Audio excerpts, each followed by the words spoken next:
Okay. We are saying another transaction that we need to look at today of significance. It's going to be a fixed property as well as change in use. So if fixed property has got rules, purchase of fixed property, it has got rules of triggering VAT, and each change in use also, it has got its own rules of triggering VAT. Okay, I will start with the change in use. Okay, let me talk about change in use briefly so that now when we eventually start, we are on the same page. A change in use will happen whereby you bought an asset, right? For maybe, let's say, making taxable supply. Let's start with a simple example. You bought a property for making, that you're using for making of the taxable supplies. So what it means is that you claimed 100% what? You claimed 100% input tax. You used it in business. If then you take that, used it in the making of taxable supply, let's say you are making mixed supply, then if you take that property or that item that you bought and now start using it in the making of exempt supplies, it means that USARS will say pay back the money. So that which would have claimed as input tax will have to be paid over to SARS, this time as output tax. But there's going to be stories there as to whether are you going to pay exactly the same amount of VAT, or are you going to pay the VAT on the market value of the asset at the date that you make change of what of use. So we need to know about that. We'll talk about that there. And also the complicated ones are going to be what? A partial change in use, whereby you bought an asset maybe in the making of 100% taxable supply, you claim input 100% input tax, and then now you want to start using that very same asset maybe in making of exempt supplies at 20%. We are going to look at that as well. etc. I think this is one of the last transactions that we look at as far as our VAT is concerned. And I hope you guys, you are busy doing some activities. And I know that I still owe you a couple of examples like what? Leasehold improvements. We also need to do an exercise on that one. It is technical. Then all other transaction, I think you guys are now familiar with different types of supplies, etc.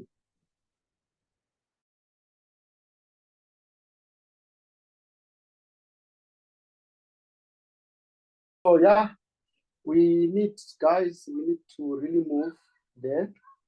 Your test, the first test is now around the corner. So you definitely need to be ready for it. You need to be ready for it. And you need to do well from the onset. Don't say, hey, I'll start being serious or start pushing at some point in time, whatever it might be. Too late.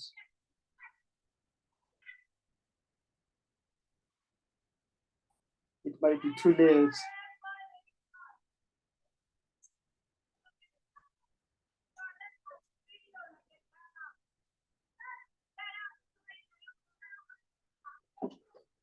All right.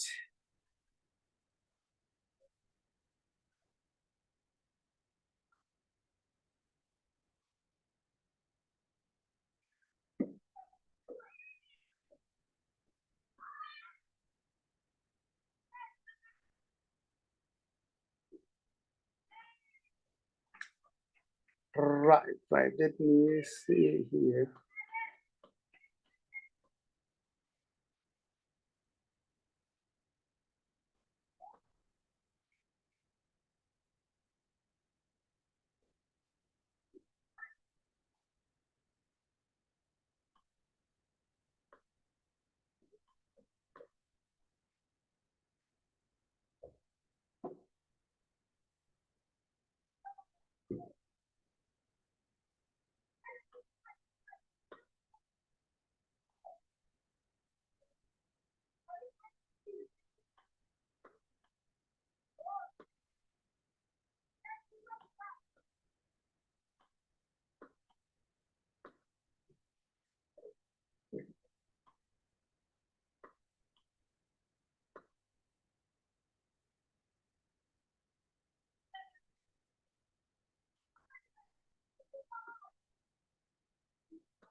Okay.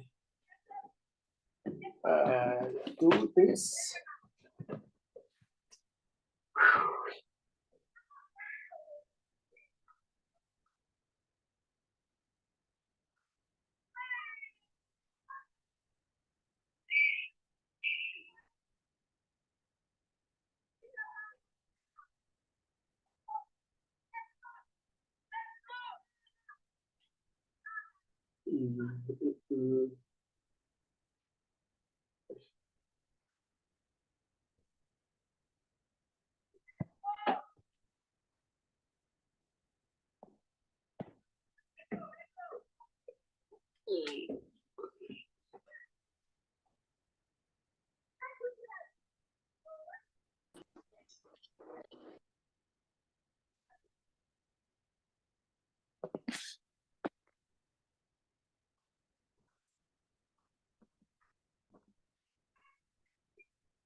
Right, guys, let's go now. Let me share my screen there.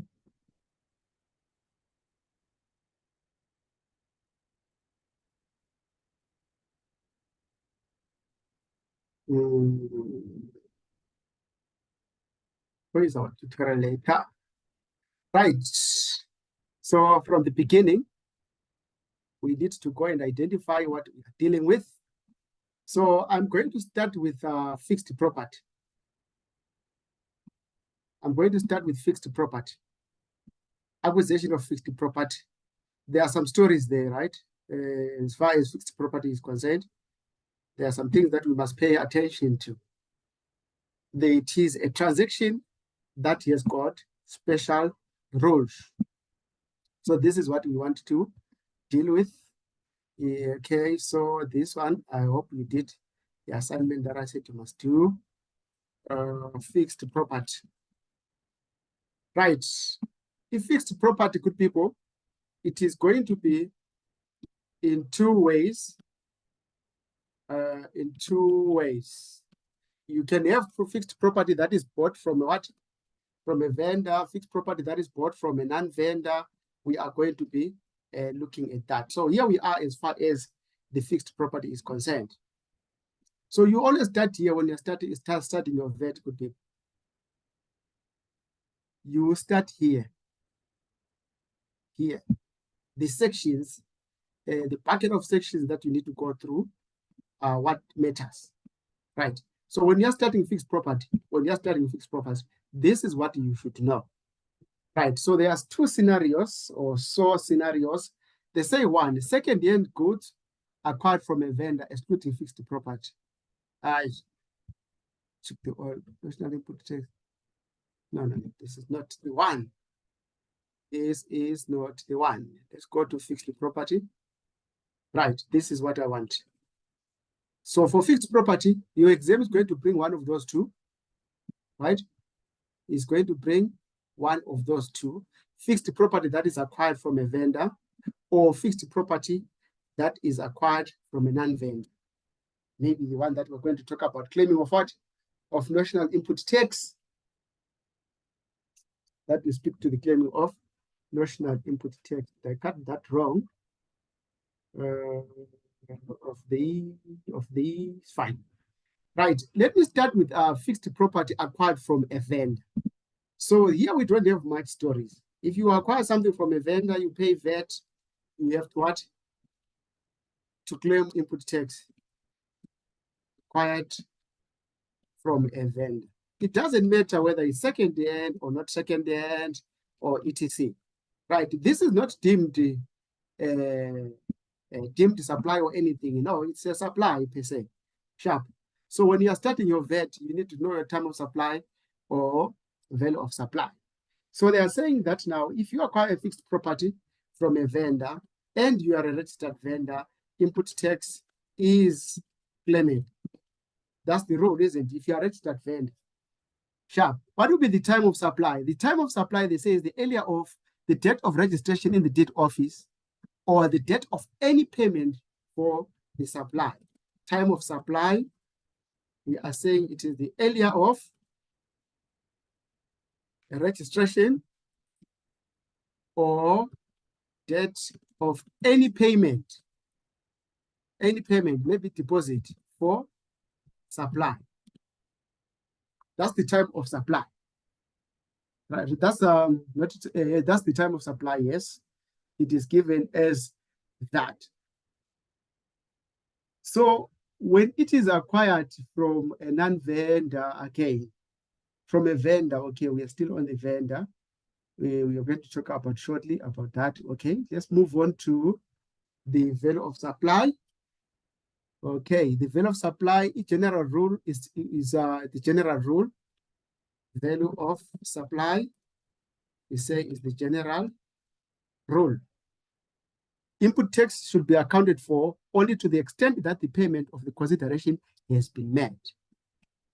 Right, input tax, this is very important. Input tax accounted for to the extent of payment made. This is the story about fixed property. That's why you see it being what? Dealt with separately. Input tax to be accounted for to the extent of payment made. So meaning to say that you can enter into a transaction to acquire a fixed property from a vendor, sign the contract, do everything, get an invoice. As long as you don't make any payment, you are not going to be able to claim any input tax. You only claim input tax after you have made any payment towards what? The purchase. Okay. They say that is in section what? 10.3A2 cap AA. So that one, we need it as well. Section 16.3A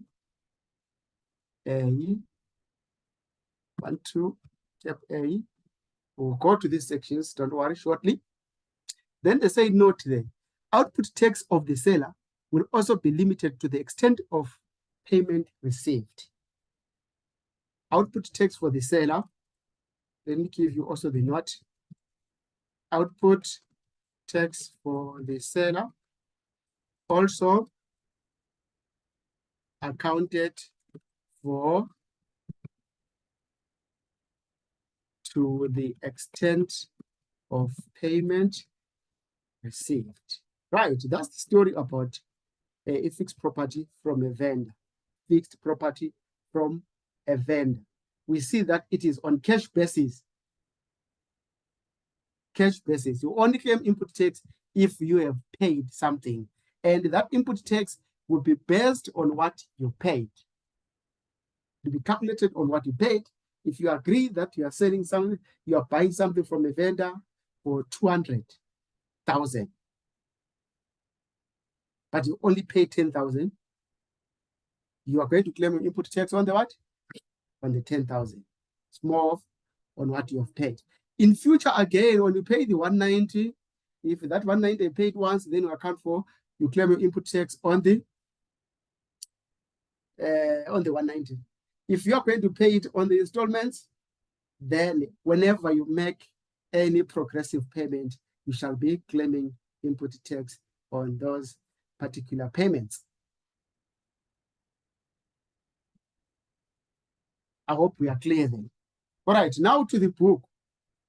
Let's go there. Let's go there. Well, I'm going to start with the time of supply because it is the easiest. Section 9, section 9.3, because you need to see it where it's written, and then you get what? You get to flag it immediately, and then you have to visit again at some point in time in future when you are now answering this particular question. Right. We said Okay, I didn't put the section here.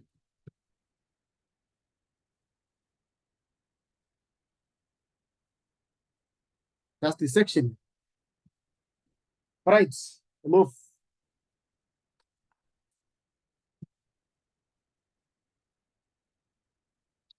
We highlight also as well.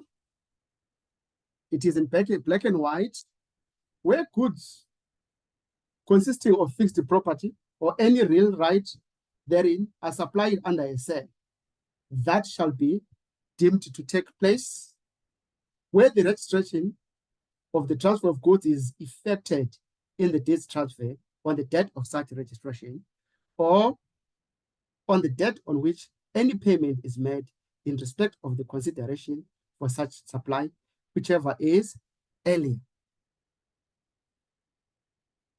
Right. So it's earlier of what? Registration or payment. Done. Ends there. Earlier of registration or payment. Case closed. That's the time of supply. If you register it, you before you make any payment. Now, this is where it's tricky, isn't it? If you register it before you make any payment, you can't claim any input tax. We need to wait for you to pay something. But if you pay something before registering it, you then claim on what you paid. So payment must have taken place. Sharp. Right. And then we said a general rule is for the value of supply there, which we know that they'll say invoice or payment, whichever earlier. But we shall claim to the extent of payment made. Done. Let's go to the section 16.3a, that which we are seeing there. They will also tell us something which we must know, which we need to know. So don't be left behind on that one. 16.3, you first go to 16.3. 16.3, make sure you're on 3. And then A, you are under A. Then 2 cap A. Then 2 cap A, you will see it down there as well. Sorry, is this on the CTA handbook? Yeah, text legislation. Text legislation. Which page is it? For text. Page. Sorry? I think it's 400, around 400. Page 416.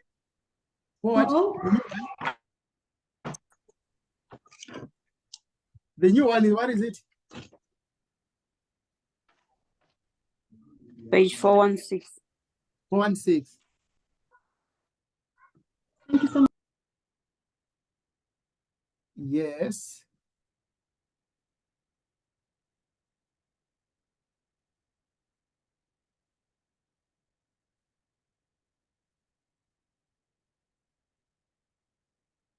Right, we there.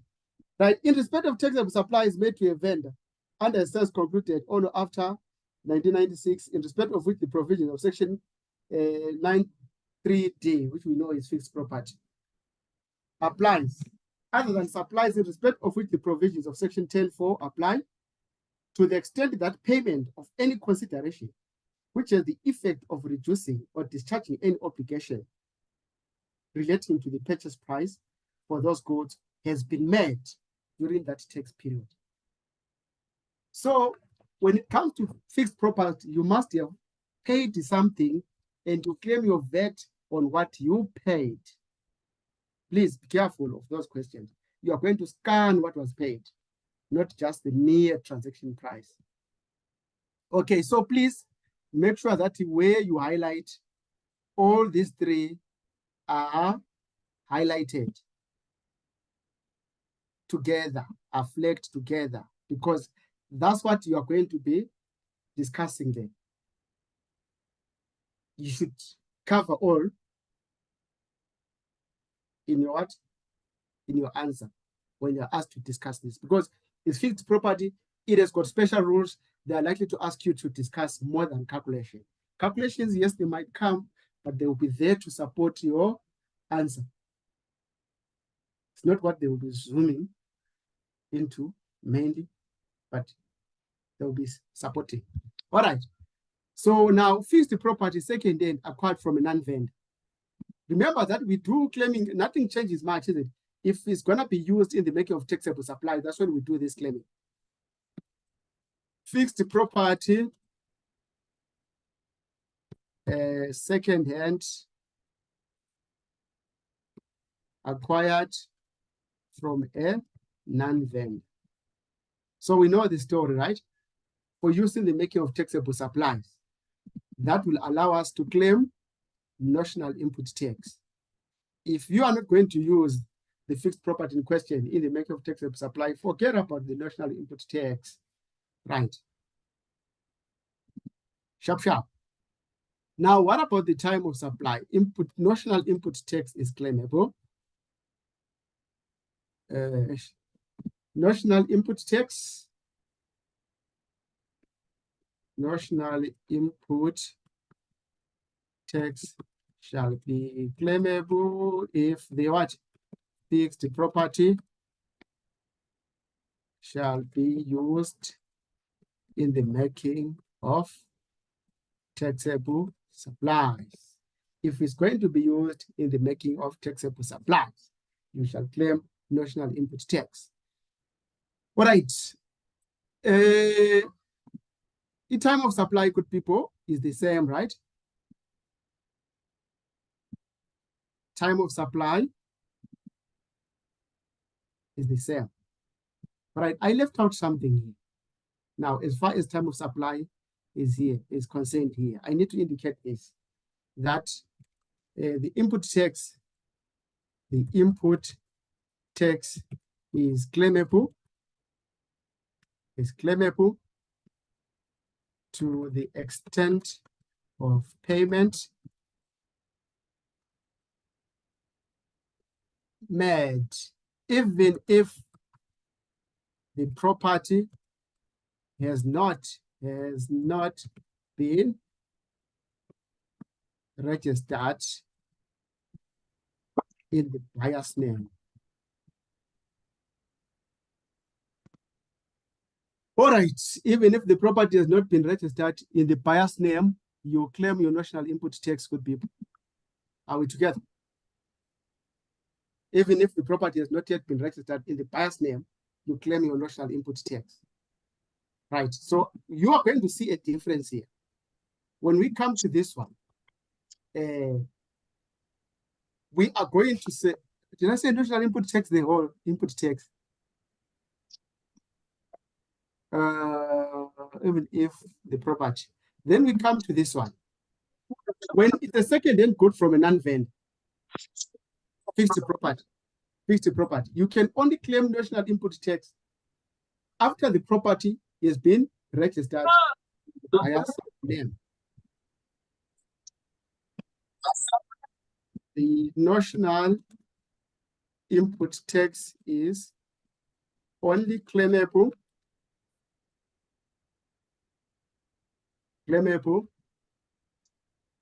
after the property has been registered in the buyer's name. And again, after it has been registered in the buyer's name, and this is going to happen to what? To the extent of payment made. To the extent of payment made. So please try to balance this because it is very hostile. It can confuse us greatly. It can give us some headaches. The difference between 1 and 2. If you buy it from a non-vendor here, registration is not important when it comes to claiming of the VAT. As long as you have made a payment, you claim your input tax on what you have paid, right? But your time of supply, you still maintain that is the earlier of. Now let's come to fixed property from a what? A non-vendor. we say that, yes, it entitles you to claim the national input tax, but here are the stories. Your national input tax is only going to be claimed after the property has been registered in the buyer's name, and that national input tax is going to be claimed to the extent of payment made. So registration is not important there, right? Here, registration is not a prerequisite of claiming input tax, right? So here we are saying registration is a prerequisite of claiming the national input tax. All right, let's move again. And remember what we say in national input tax, right? You claim it on the lesser of consideration given in money or the open market value. Yes, they will say these things. It's like these are just general rules. You still have to maintain that to the extent of payment made. When they ask you about the value of supply, you tell them national input tax can be applied as a tax fraction lesser of consideration paid in money or open market value. Cool. But the real claiming there will say to the extent of payment made. All right. Value of supply, you still give them this in theory, but in your calculation, we know the story that you base it on the extent of payment made. Lesser of consideration payable or open market value. We say that in theory. Right, then they say section 1 of the definition of input tax, however, national input tax may be claimed only once the fixed property has been registered in the name of the vendor, and it is then limited to the extent of payment made. Right, you see this one, the fixed property has been registered in the name of the vendor. Up there, we didn't have that requirement. So that's what I was slotting in there for you guys to understand what the prerequisite of claiming the input tax is, because that's where the exam is going to be hovering around. And this, if you buy it from a vendor, the registration is not important. Only if you have paid something, then you claim your VAT on that something. But here, you must have registered your property in question.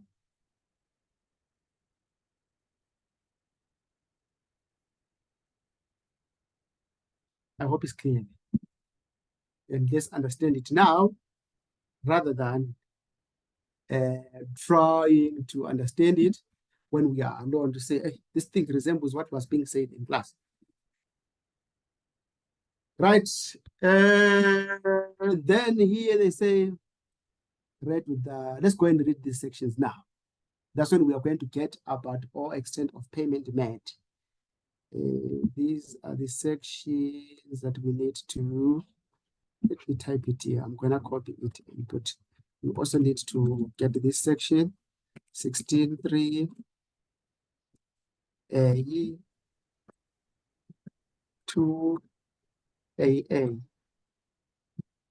read with section 16. You have to be able to quote these sections, A 2 BP cap A. So that's the one that will tell us a lot of stories there. All right, let's go there. Good people. Did I write the extent of payment made? Yeah, okay, sure. Right, let's start. 16.3 to a we'll highlight together. Let's first read there so that now when we highlight, we are now highlighting something that we that we know not a hearsay. 16 E2. Wait, I don't see that one. Okay, I see it up there. It says that now, subject to the provisions of item BB, we're going to go to BB later, in respect of supplies of second-hand goods, to which paragraph A of the definition of input text in section 1 applies, to the extent that the payment of any consideration which has the effect of reducing or discharging an obligation relating to the purchase price for those supplies has been met during that tax period. So for those who are working in real estate, you should know that the input tax, when we buy second-hand goods, which are fixed property, you only claim after a property has been registered in the buyer's name, and you are going to claim to the extent of the payment made. It's more of a cash basis, no SARS. All right, let's go to OBB Cap A, the first one. I'll read on BB first.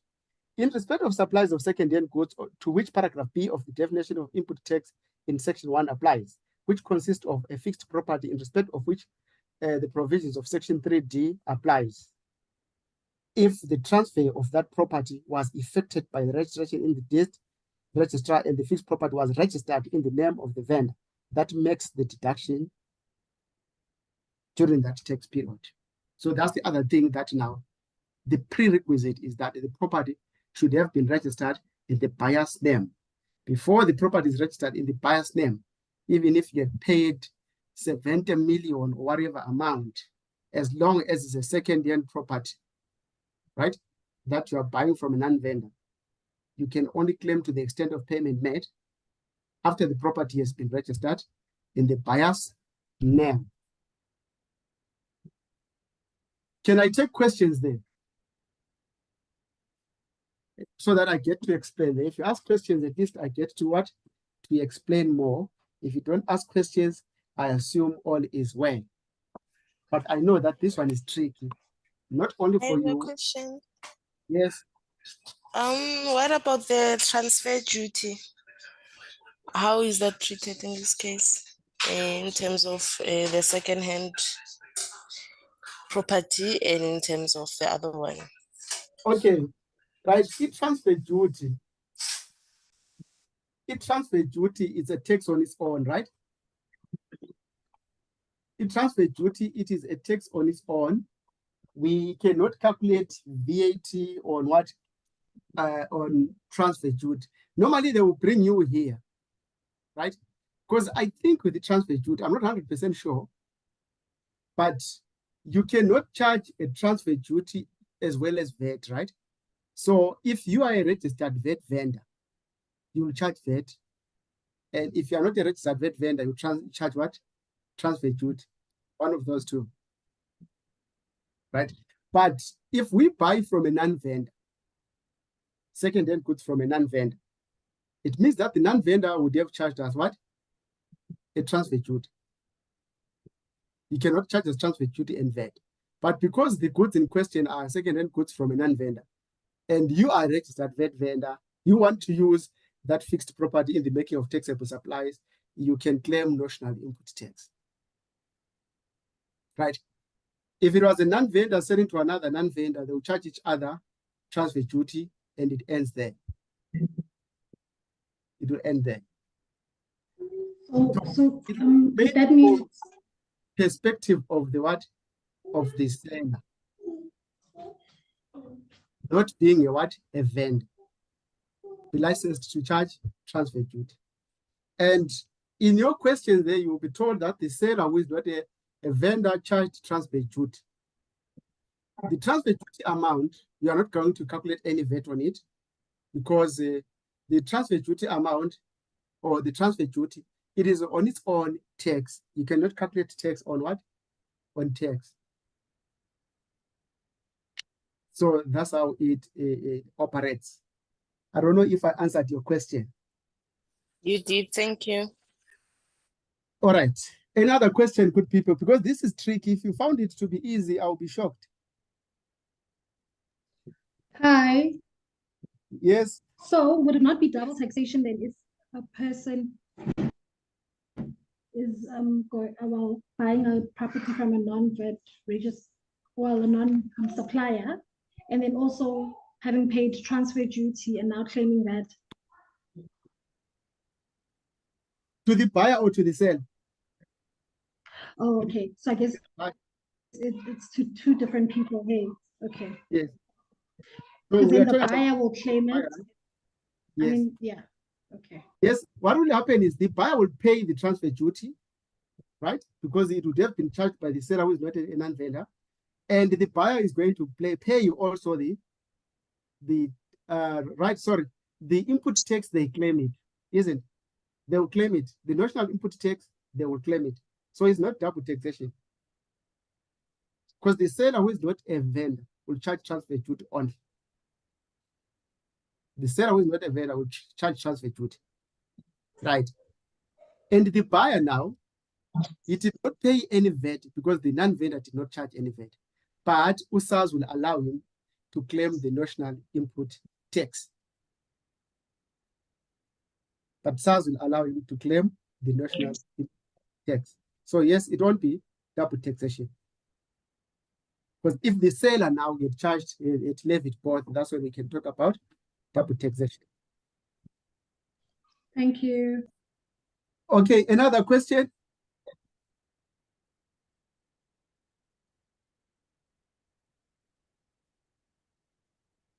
Okay, I think we are saying we are cool there. So what we can do next is you can flag with people. Make sure that you flag well. If you are to flag the first one there, you will do this. And you should know what each section there is talking about. Right. Let's say we are flagging the first one. It's a fixed property from a vendor.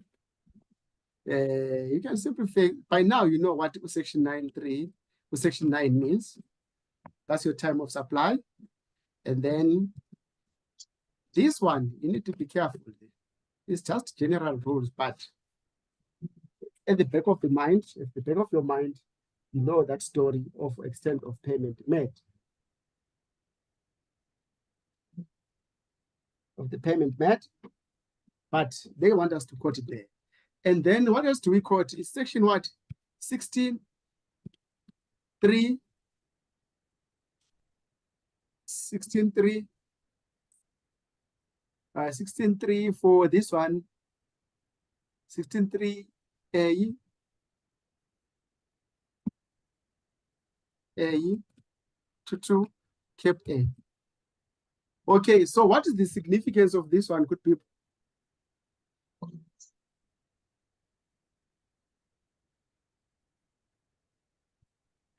What is the significance of this section? What does it say?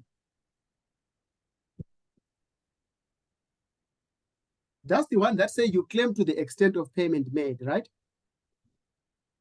That is the one that says you claim to the extent of payment made. So your discussion question, for them to assess coverage, you said, did the student tell us about the time of supply, the value of supply, which is the general rules? Did the student tell us that you only claim to the extent of payment made? Okay, right. So that one, if fixed property, from a non-vendor. So what are we going to do here? The first two will still apply. The first two will still apply because they tell us about what? Time of supply, value of supply, but we still have to add the following. We would have to add this. So what is the significance of that? And then you need to come and add that one, which will be in a position to what? To discuss in your answer as well. So what does this one tell us? You can go and check there. What does it stand for? That's 16. AA.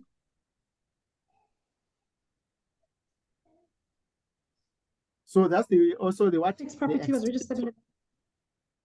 It's what? Is it the extent one or is it the other one?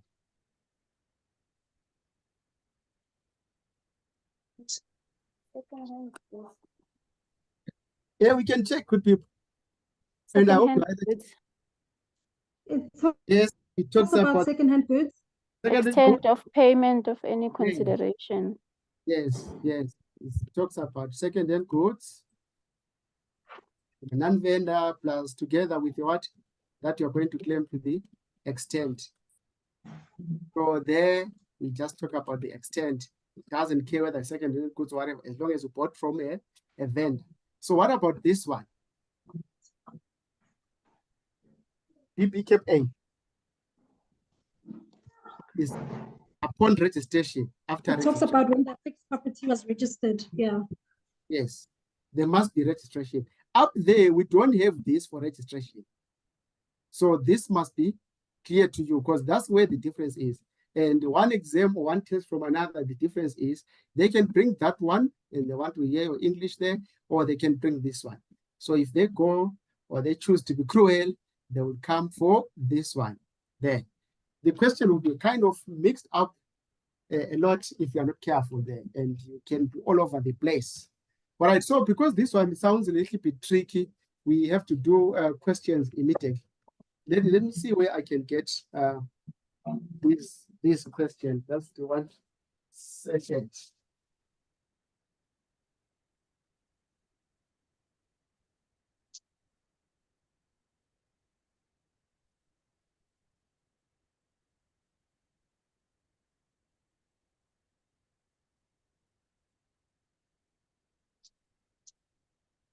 There's a question on fixed property, question 7.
You listening? Hello.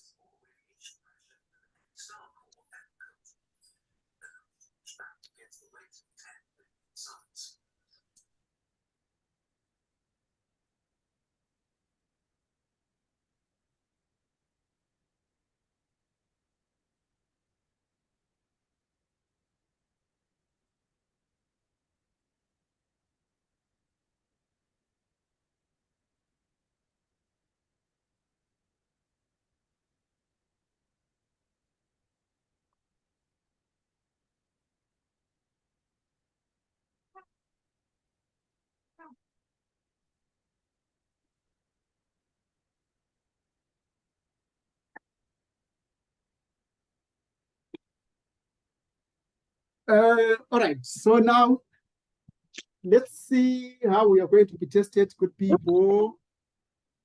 I shared a question there on fixed property. So whenever a transaction has got fixed property there, you need to be careful.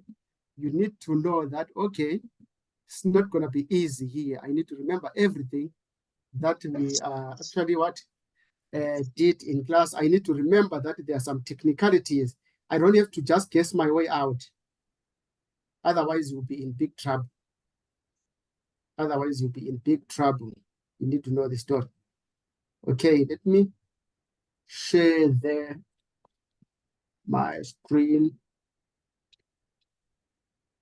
I think I'm sharing my screen already.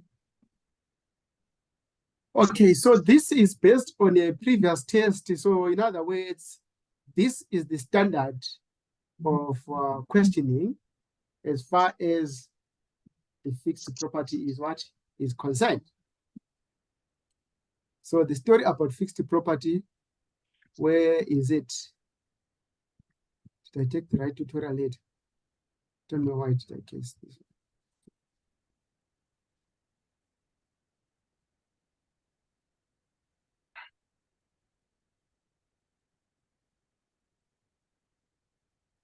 Did I take the correct one? Okay.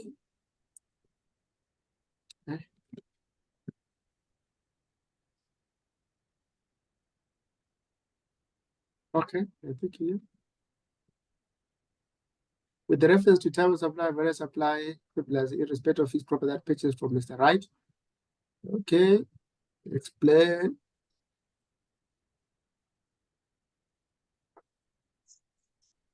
Okay, yeah. So note number 2, right? Right. Explain with the reference to the time and value of supply, the VAT implications for Mr. Fabulous, for Fabulous, in respect of the fixed property that it purchased from Mr. Right. So normally when it's a natural person, the chances of him being a VAT vendor is something else. Refer to the VAT legislation and address all payments in your explanation.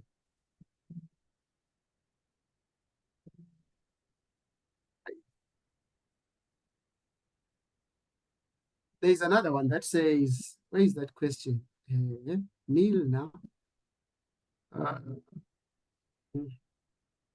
Another one that says, assume. I want us to look at that one that covers both. So this one will be your homework. Let me look for another one. This one will be for homework. I want us to look at both questions. There's another question that says, assume the person is a registered vendor, and then they say, assume the person is not a registered vendor. Listen, yes. I've shared a question on WhatsApp. It has both of them. Both of them. Yes. Okay. Where they say assume the person is and assume the person is not. Yes. Yes. Okay. It's question 7. Is it the one for a company called Milner? No, it's not that one. No, I don't have it here. I shared it on WhatsApp. Oh, it hasn't shown for now. Oh, okay, this one. Yes. It's question Oh, 7. that's the one I think which I also shared, right? Sure. Yes. No, it doesn't have this what I'm looking for. There's a question that covers both. To say, is it bought from a vendor? And another one, yes. That says assume you bought from a vendor, assume you bought from a non-vendor. That one addresses both. So let me look for that question. I thought this was the question that I took there. It is in that tutorial later. I don't even know now where the tutorial later is.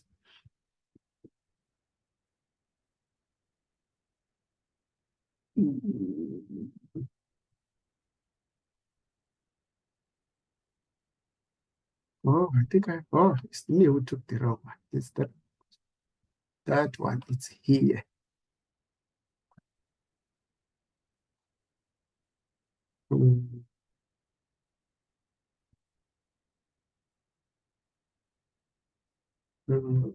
Okay.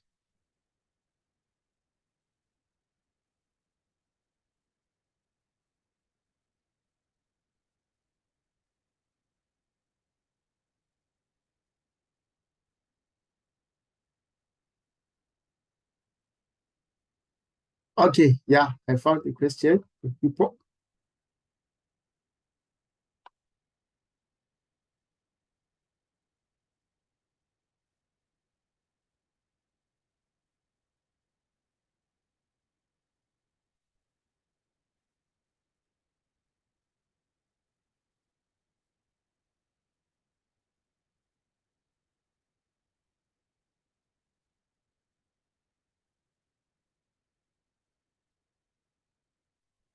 Okay, so that will enable us to cover everything. Here is the question. How is that one different from that one? Did I share the same question?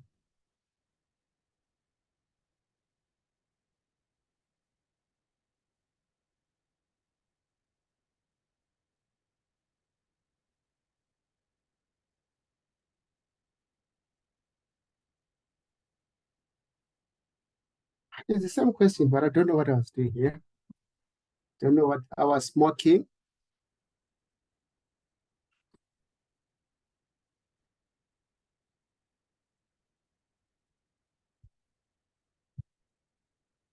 Right, so this one will enable us to cover both from a vendor and from a non-vendor.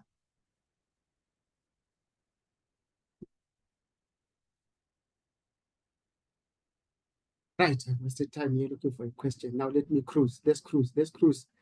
Okay, so the one for fixed property is trouble.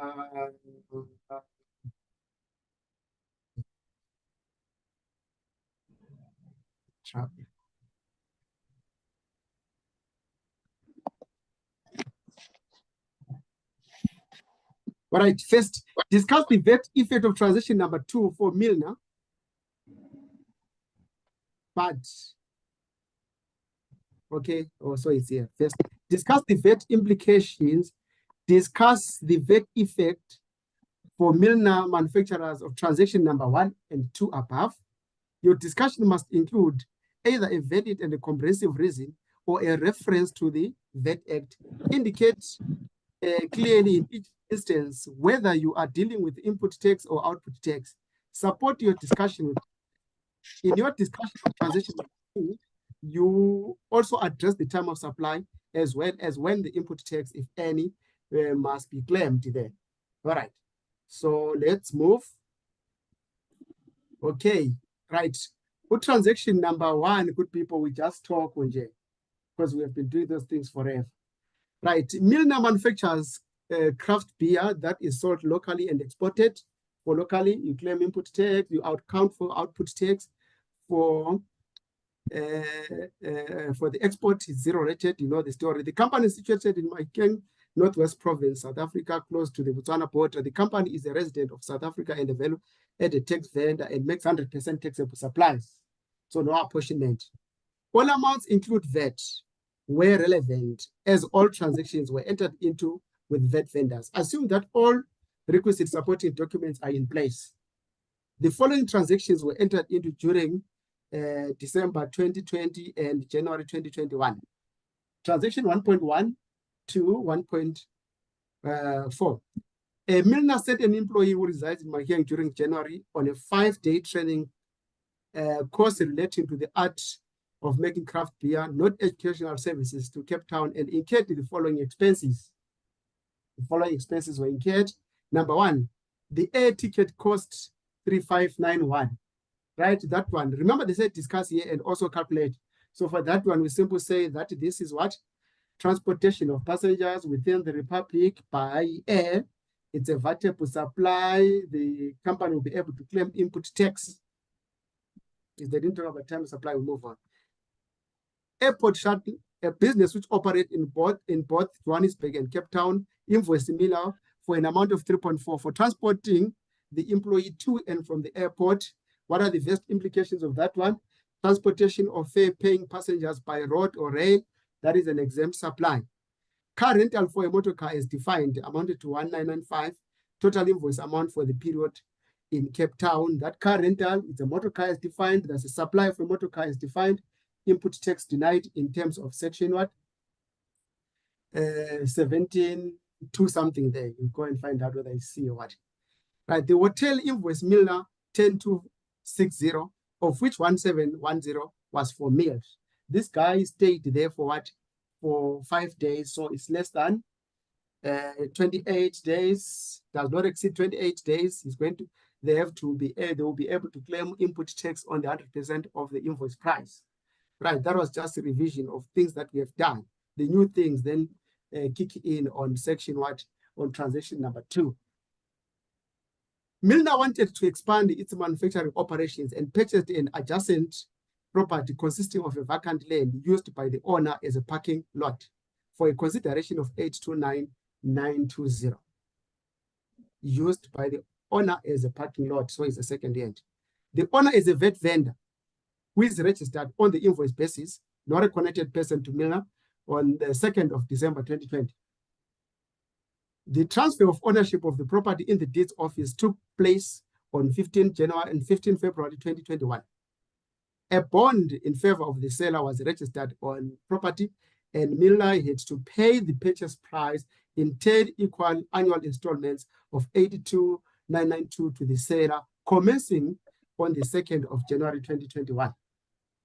On the date of the transaction, that is the 2nd of December 2020, the open market value of the property was 1.2 million. That's 1.2 million. All right. So what do we have in that transaction is a purchase of fixed property from a vendor. Let's not say second hand, right? If you are buying from a vendor, it doesn't matter whether it's second hand or it is what? Brand new.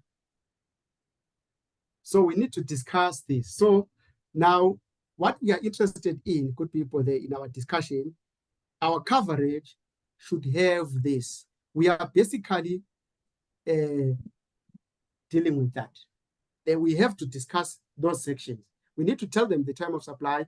We need to tell them the value of supply, as well as the story of your only claim to the extent of payment.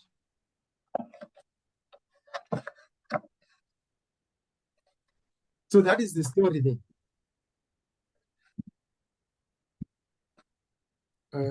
Right.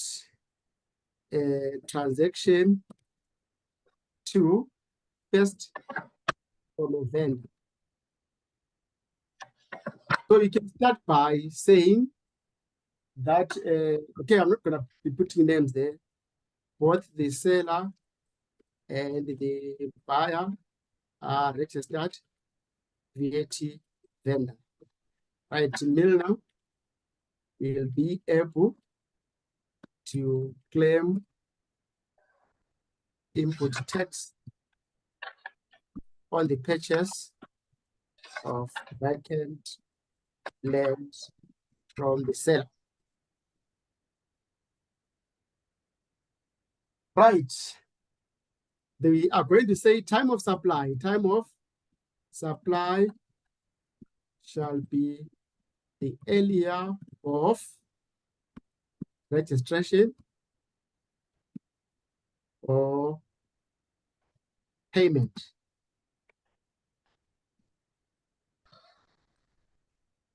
Section 9(3)(d).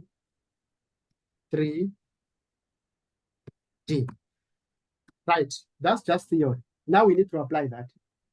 Thus, time of supply is, which one happened earlier then?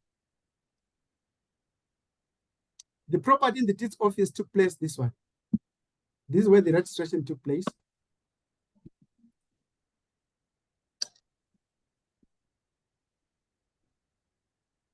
Okay, date of registration.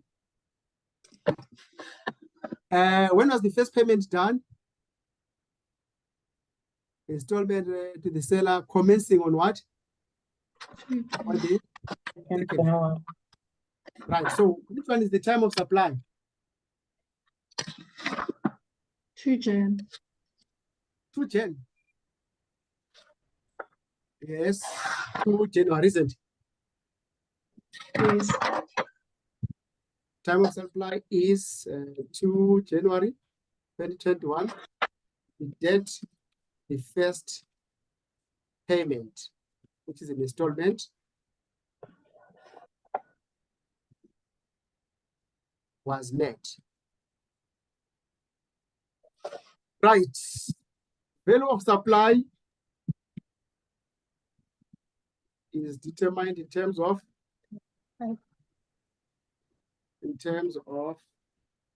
section 10(2) and 3. Right, then we need to come here now to say that one for saying you only claim to the extent of payment made.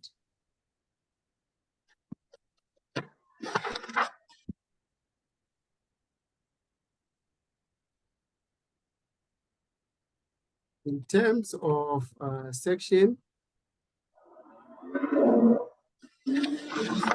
it shall be claimed to the extent of payment made.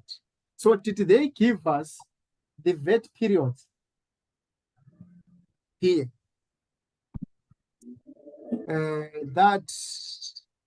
Okay, they didn't give us the VAT period, right? Discuss the effect transaction. You discuss must include either valid and comprehensive, sharp, also address the time of supply as well as when the input tax may be claimed is if any. So on this day, right, that's when they paid the first installment of this much. So they will claim VAT on that much, 82.99 that. Being 82.996, I think, the first installment marked.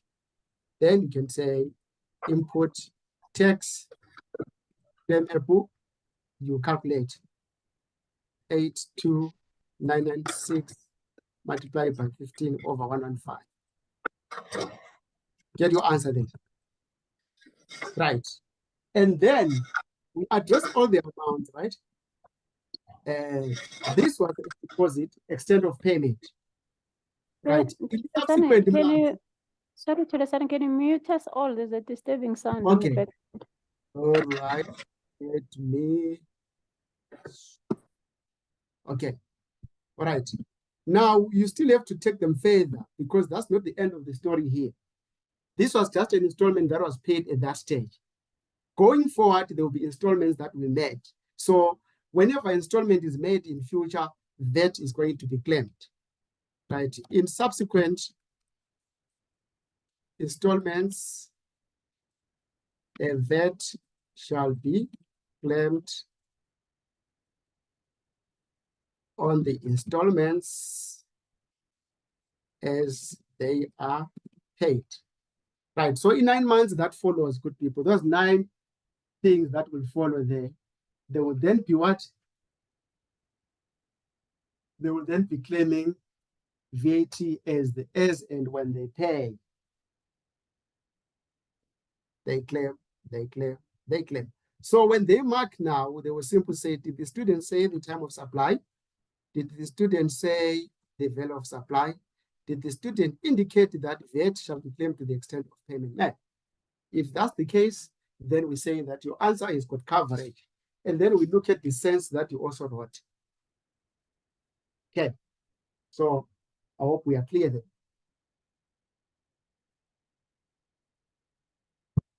Second part, this one. This was required A. I'm focusing on that one only. This was required A. Let's go to required B then. Required B, there's going to be an assumption that will be made here. They say discuss the VAT effect of transaction 2 for Milner, but assume that the seller is a non-vendor and that the full amount of the purchase price determined as 950,000 on the 2nd of December 2020 will be made on the date of registration, 15 February. Okay, so now what's interesting here is that the full payment and the date of registration will happen on the what? On the same day. So if you are surely going to get your time of supply wrong, it will be beyond my powers to teach you and understand. And the full amount of the purchase price. So what will be the time of supply in this case, good people? Payment and registration happened on the same day.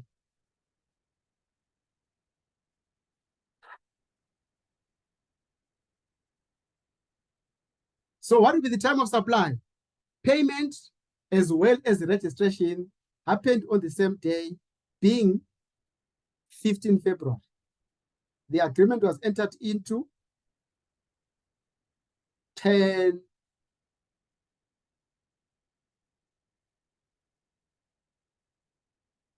to December.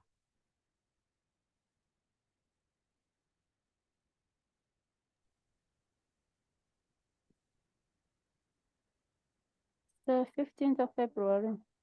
Yes, these are the happened on the same day. There's no way you can miss that one because the time of supply says the earlier of registration or payment, and then they happened on the same day. So is all other facts remain the same. Your discussion must include either a valid and a comprehensive reason or a reference to legislation. Indicate clearly in each instance whether you are dealing with input text or output text. Support your discussion with calculations. All right, so now we are buying from a non-vendor, good people. So we want to hear this. Your discussion must have this coverage.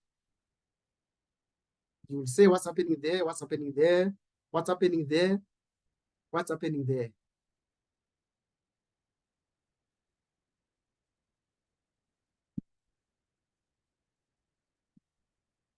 Okay, so you have to prove that this is a second-hand goods, right?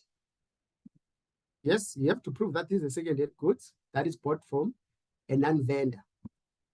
With application, the purchase of the land amounts to a purchase of a second-hand fixed property. Fixed property, not just good, but fixed property has got its own rules from a non-vendor. Right. So you have said a second-hand fixed property from a non-vendor. Where are you getting that from? So I can start with that one. That now, the land was used as a parking, whatever they said this is, as a parking lot,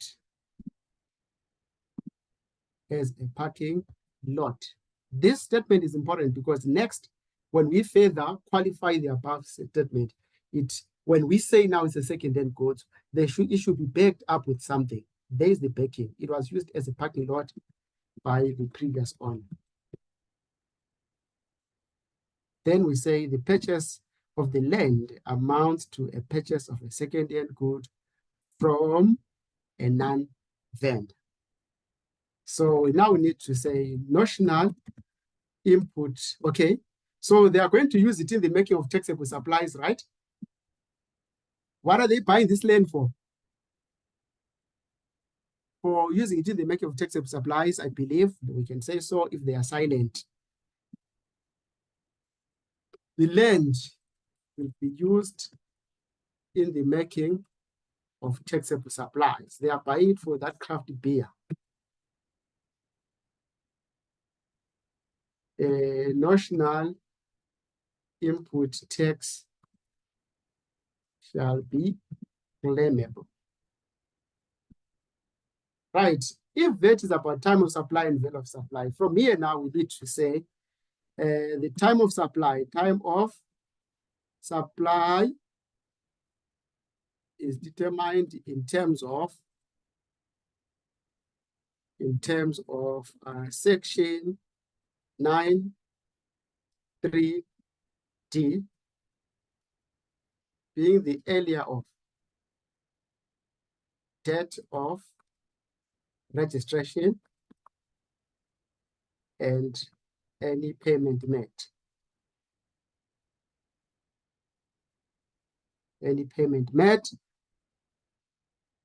Right. So here, before I can go there, I need to tell them that if they're too big, claimable upon registration and to the extent of payment made. So that's when I'm going to introduce this one. That's when I'm going to introduce that one, that section here. Very important that now, as the land is a second-hand property,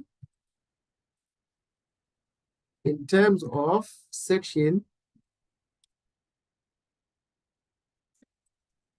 what there, that input tax, notional input tax shall be claimed to the extent of payment made. Now, the other one, this one, is the one that says notional input tax can only be claimed afterward registration. So I think it's better for us to write it this way because we need to talk about all those sections before you talk about what value of supply. Now I need to bring in this issue. That now in terms of this section, in terms of this section, what does this section say after registration? Notional input tax can only be claimed after the property is being registered in Milner's name. Value of supply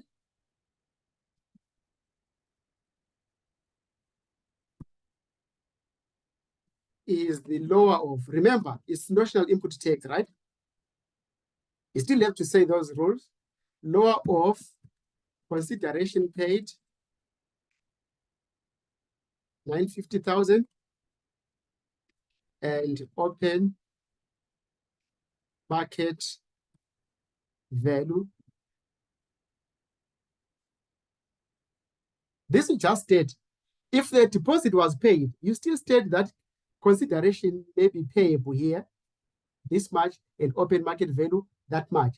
But you go on and claim your notional input tax on what was paid up to that time and period. So now we can apply the time of supply. 15 Feb 2021. Date, the payment, and the registration when made. They happened on the same day.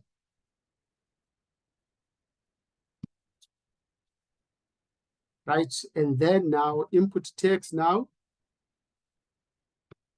will then be equal to 15 over multiplied by 950,000. You get your story there. So that's what you must know, good people. Your discussion is based on how you join those sections with English. The extent of joining those sections with your English.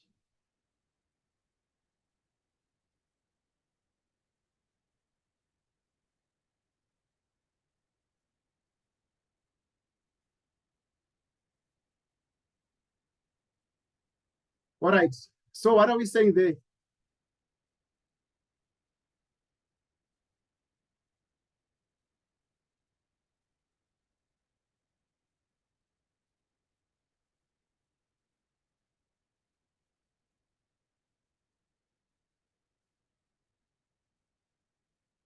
Yes, what are we saying there?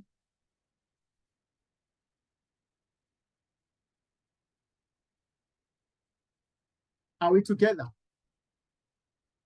Are we going to be able to join these things with our English?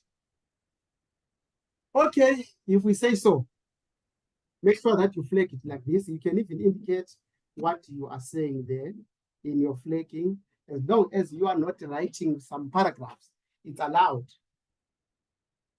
2-3 lines, it's okay.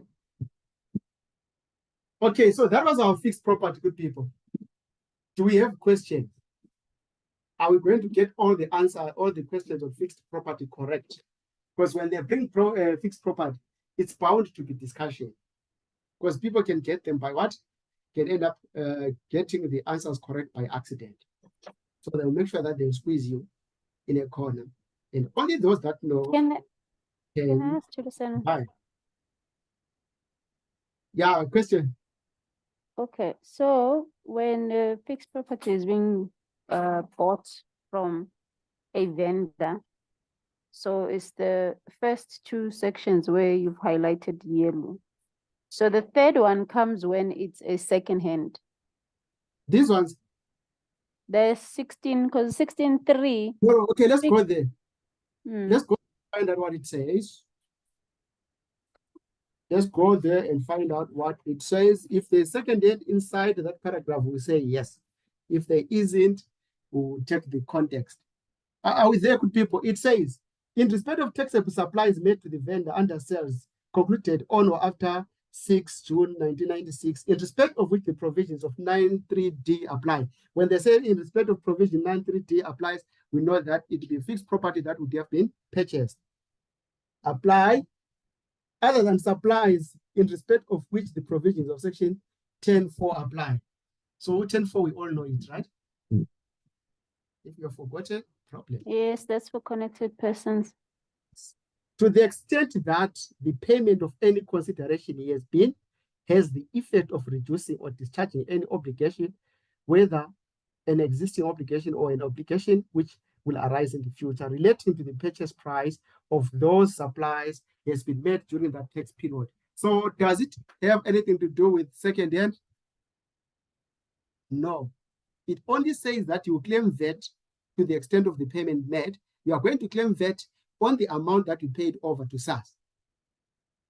You can agree that the purchase price with the person is 1 million, but you pay a deposit of 50,000.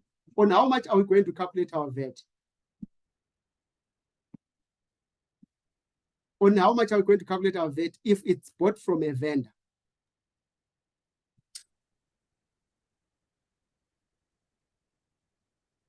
Are we going to calculate on the purchase price? Are we going to calculate on the deposit? On the deposit. On the deposit.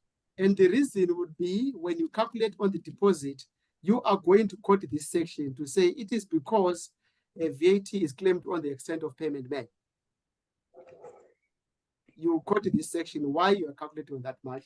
It is said that you claim to the extent of what? Of payment made. Are we together? Are we clear then? Yes. Right. What about if this was bought from a non-vendor? When I come here, I have to say, I'll quote this one because it's saying it's a second-hand good and I'll base it on the extent of payment. But I won't be done. I have to come here and say, and section what? And section 16.3 A 22 BP cap A. So what am I saying then? I am saying that I'm claiming VAT because registration has taken place. I'm claiming on 50 because extent of payment match and the second-hand goods. And I am claiming because there is a payment, okay, and I'm claiming because registration has taken place. If you pay this deposit and you haven't registered your property, you cannot claim VAT if it's a second-hand good. Are we together? Action will only be triggered after you have paid something, number one, and the property has been registered in the what? In the buyer's name. But when you buy it from a vendor, registration is not important. You see, previously here, we didn't quote a section for registration. We just quote this one for extent of payment made. All right. I don't know if we are making sense there. Yes, I get it now. So it means there where it's green, that second hand needs to come underneath where you say it's after registration. It needs to be second hand and after registration, because this first one, 16.3A2AA, doesn't have to do anything with second hand. That's where I was Okay. confused. Right. Yes. These ones, don't worry. These ones, you see them as one. Oh, okay. It's as one. Remember here, what did they say here? If you check here, they said here. You just heard now.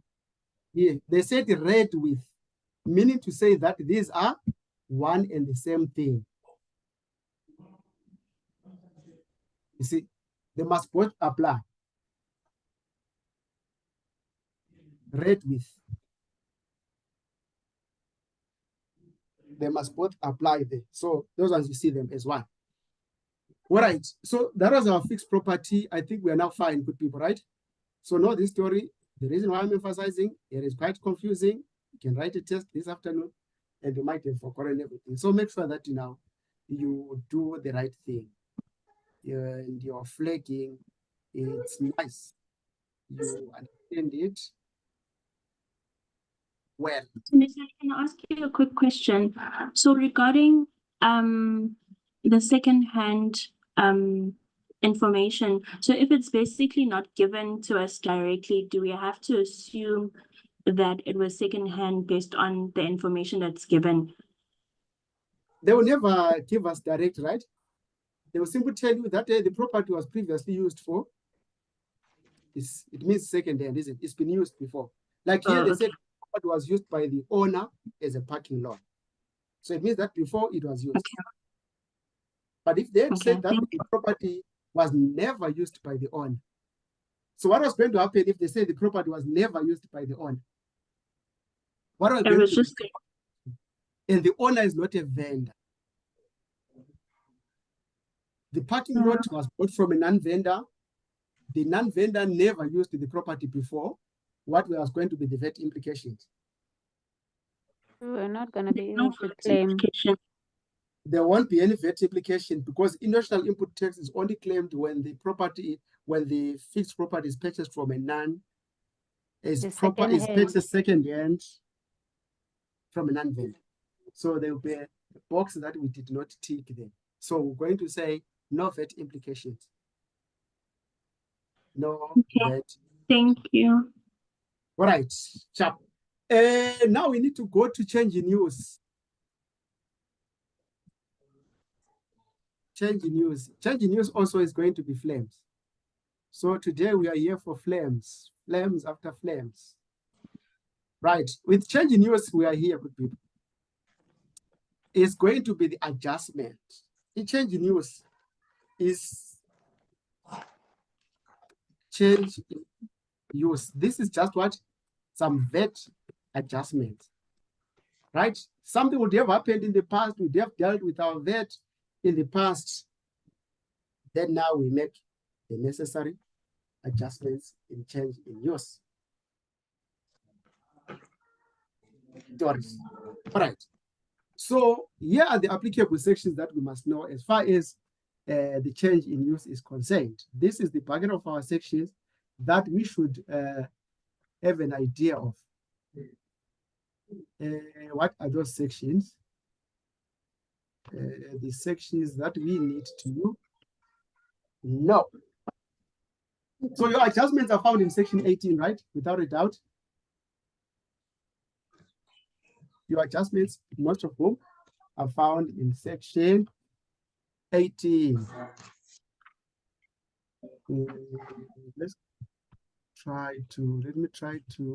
Let's go to section 18 there. That's when we find our adjustments there, people. Oh, okay. I forgot it. Here they have them.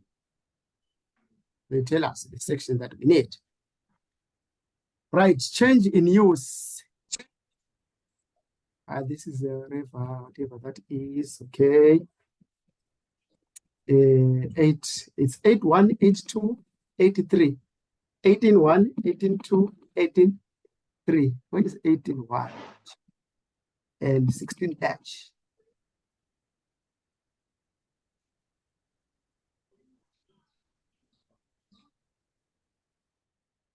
There's a section that I don't see. It starts on 18. Okay, yes. It's this one. These are the sections that we need. 18.1, 18.2, as well as 18.3 and 18.4. And each speaks to something.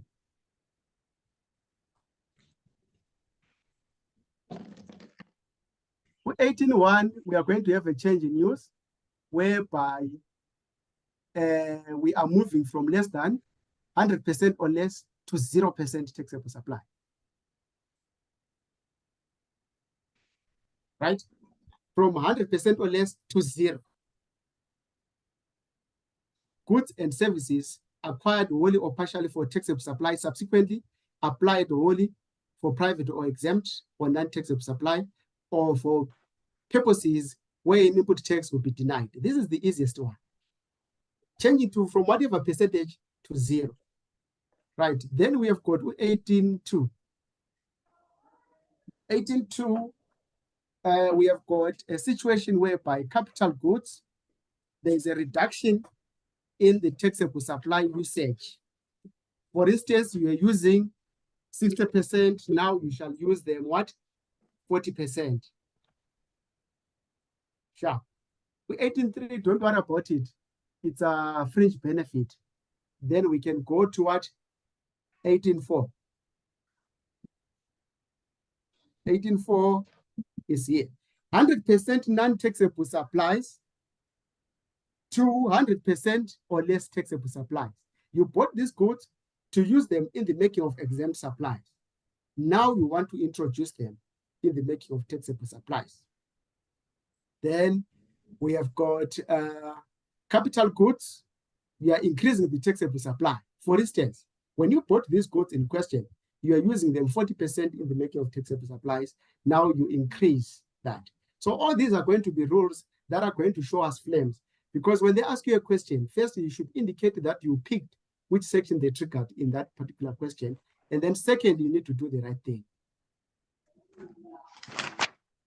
Right. So 18.5 also is the same, say capital goods increase in taxable supply, for instance. Okay, we'll look at that one. So the sections that we need to know here, we need to know section 18.1. We need to know section 18.2, section 18.4. With 18.3, we don't have because it's for fringe benefits. Right, it's for fringe benefits. 18.2, what do we have in 18.2? We have this one.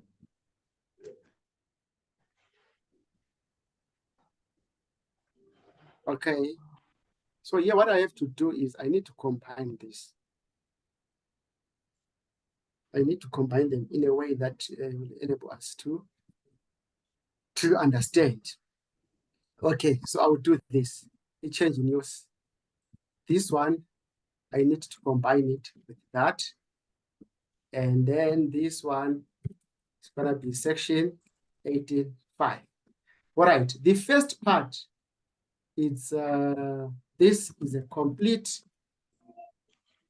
change, right? And this is a partial change. So what's difficult here is the partial change. The partial change is the one that should surely show us flames. If the complete change and the partial change are showing you flames, then it's a big issue. Okay, now let me demonstrate what we mean by change in use. Let's say we have got a company that supplies both commercial accommodation, which is 60%, and then they supply residential accommodation, it's 40%. And then they buy, I don't know, Hoover, is it spelling for Hoover?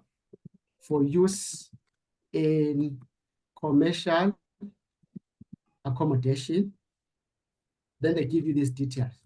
It cost them 10,000.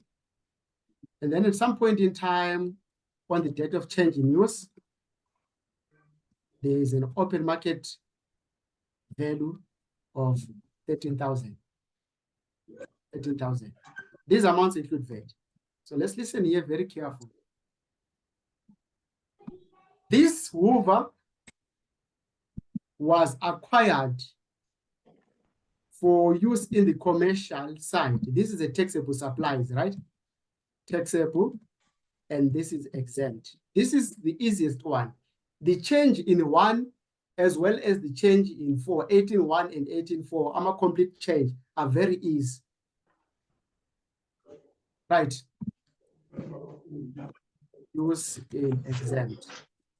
Right. So on the date of purchase, when they bought this Hoover, fine, they claimed full input tax, right? On the 10,000 because it is going to be used on the commercial side.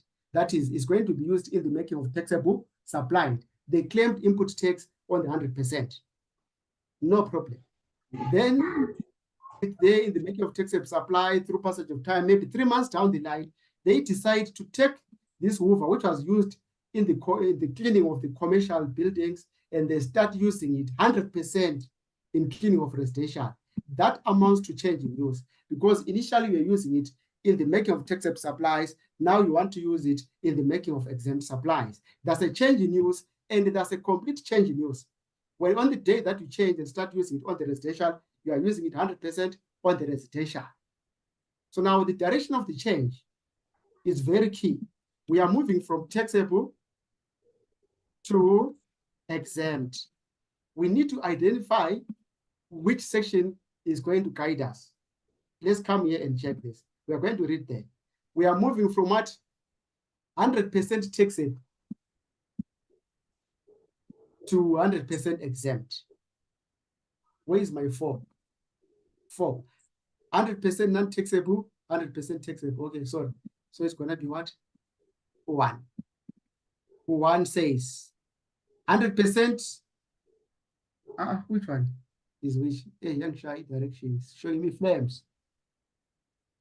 Okay, we are moving from taxable. Yes, to it's 1.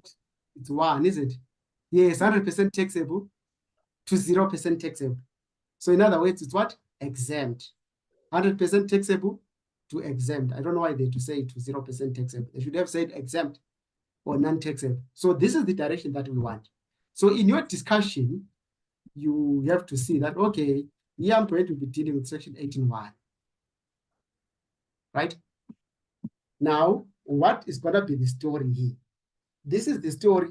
It will be a story of pay back the money. It will be a story of when you bought this, you were using it in the taxable supplies. So what does that mean? We allowed you to claim 100% VAT. Now that you're no longer going to be using it in the making of taxable supplies, please bring back the VAT that you claimed.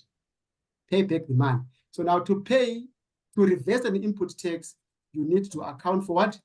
Output tax. Are we together? So that's the first thing that you should see as a student, that, oh, this is the case of paying back the VAT that we had claimed before, because when we bought, we're using it in the making of taxable supply. Now there's a change in use. We are no longer going to be using it in the making of taxable supply. So then here you come and say change in use. Right, then now we want the principle. What is going to happen? Are we going to account for output tax on the cost, or are we going to account for output tax on the open market value? It says we shall account for output tax on the open market value. Like that. You will account for output tax that way. So for students now, knowing which amount to pick and all that, it can present a problem.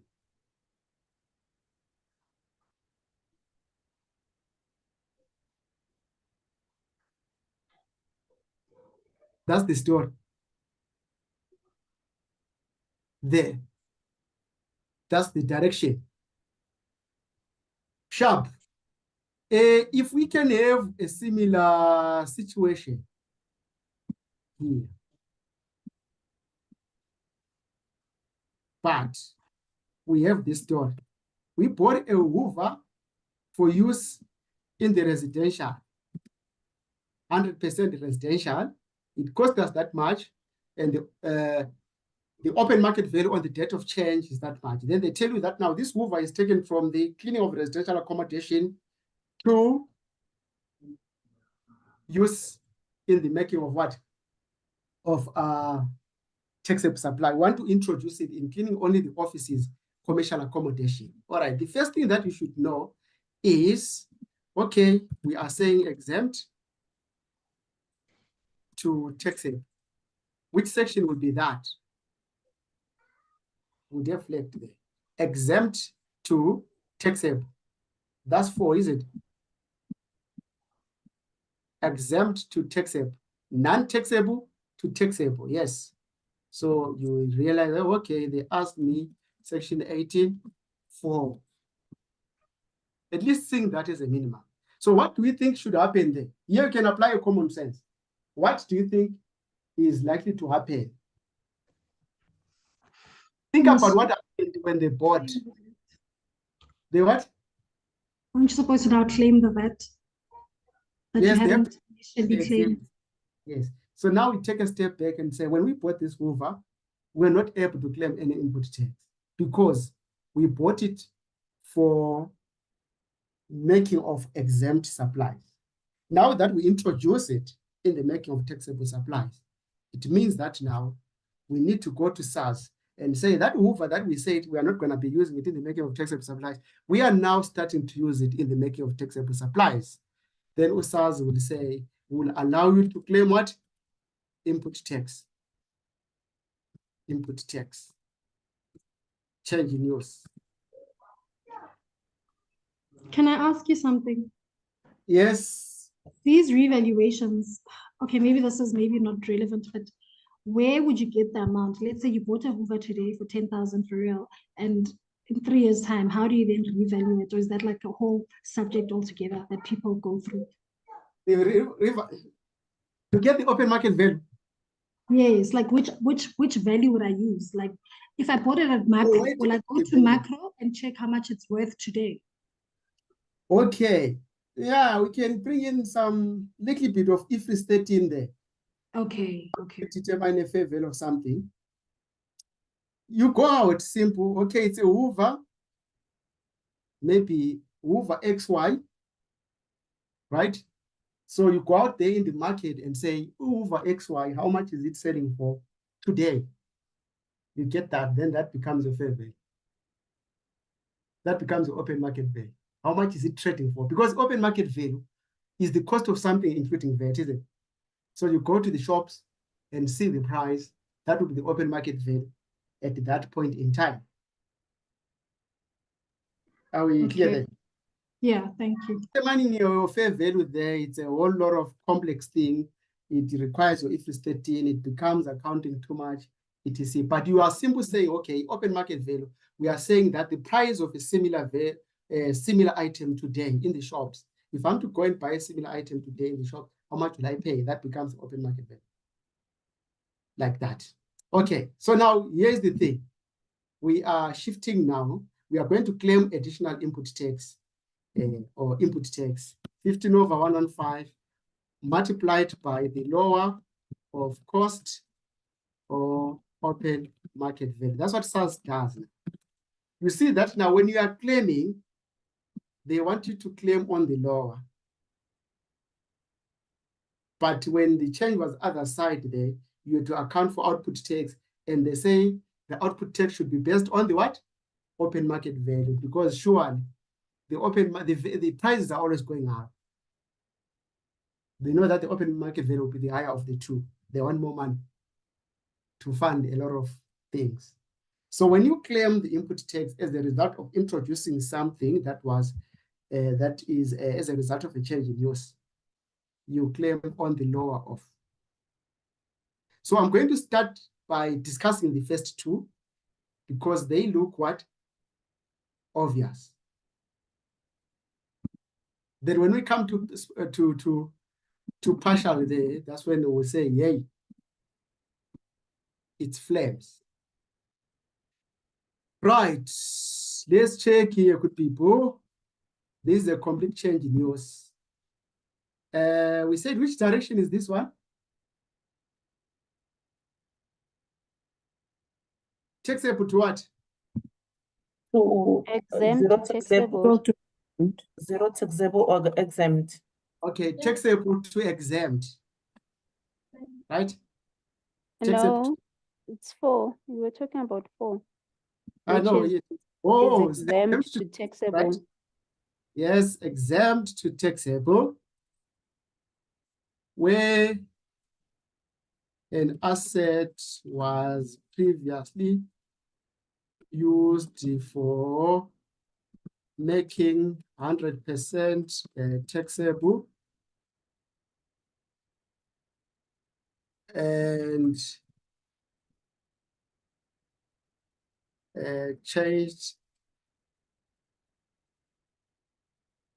to making 100% exempt. The direction is fine. 100%. Hey, let's get the direction right there. To 0 exempt. Exempt. Yeah, so taxable to exempt, yes. Let's use this one, maybe. Taxable to 100% exempt. The taxpayer will have to account for output tax on the open market value on the date of change. Simple. It ends there. Right. This side,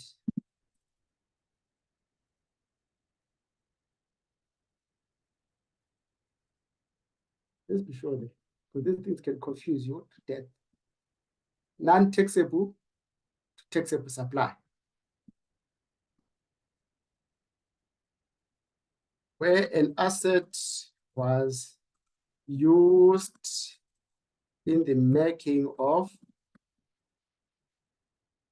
100% exempt supplies and is now used in the making of 100% taxable supplies.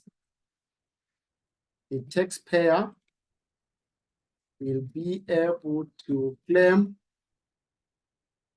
input tax on the lower of cost and open market value on the date of change. Right, I wish it was ending here. Right, if you miss this one, then you are in big trouble. You would never know a portion or a piece of any change in use, because the partial change can show us serious flame. So let's be sure there, good people, as to what is happening. First is just applying your common sense here. Okay, 100% taxable, now exempt, pay back the money.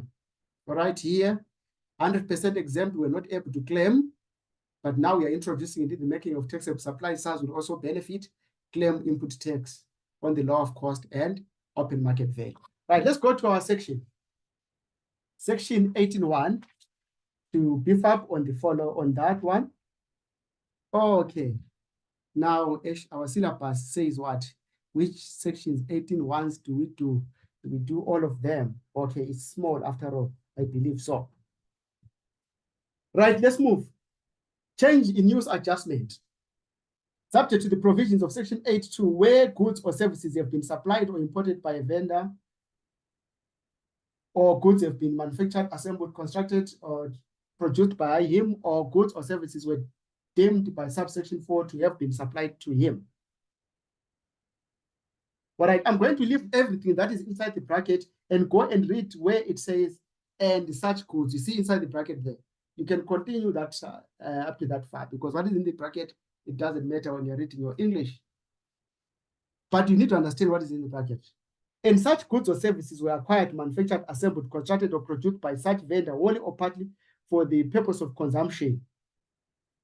Wholly or partly for the purpose of what? Consumption. So I need to understand that. Right, by such vendor or use or supply in the making of taxable supplies. You can say cost of making taxable supplies, they will help you to understand the direction.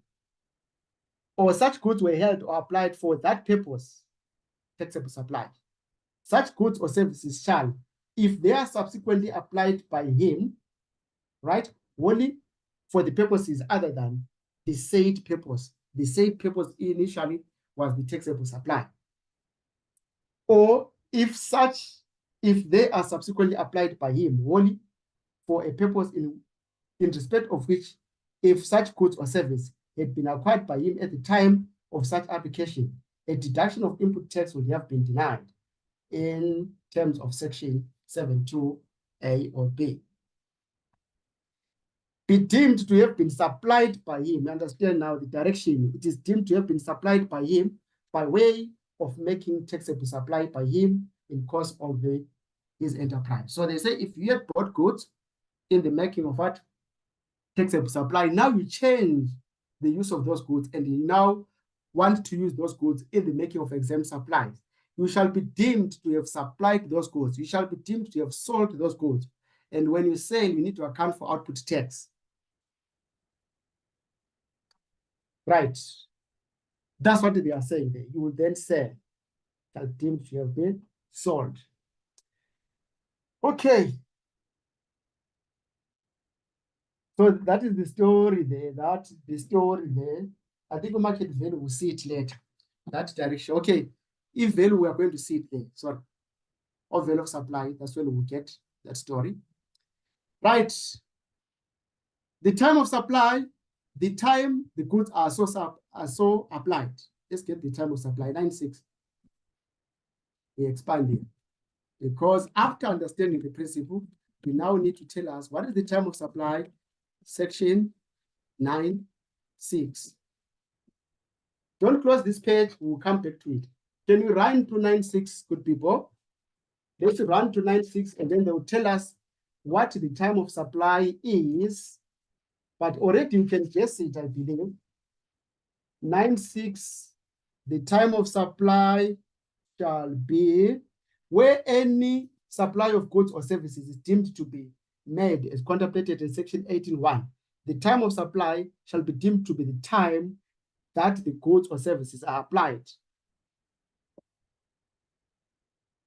The time that the goods or services are applied in the making of exempt or non-taxable supplies. The time that you, or in other words, date of change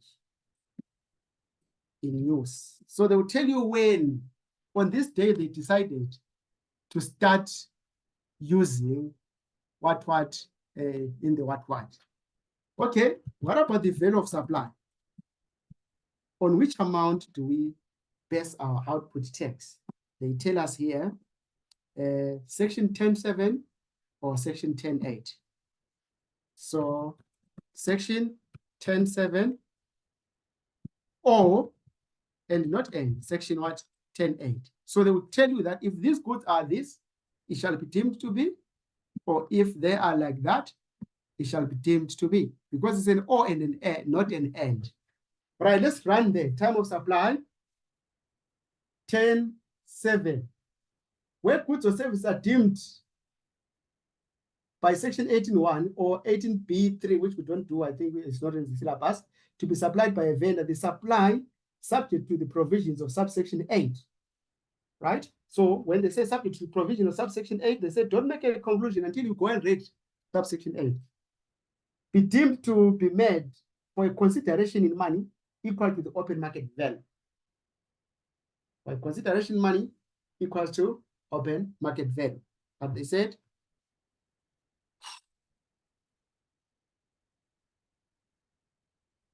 open market value. So section 10.7, open market value.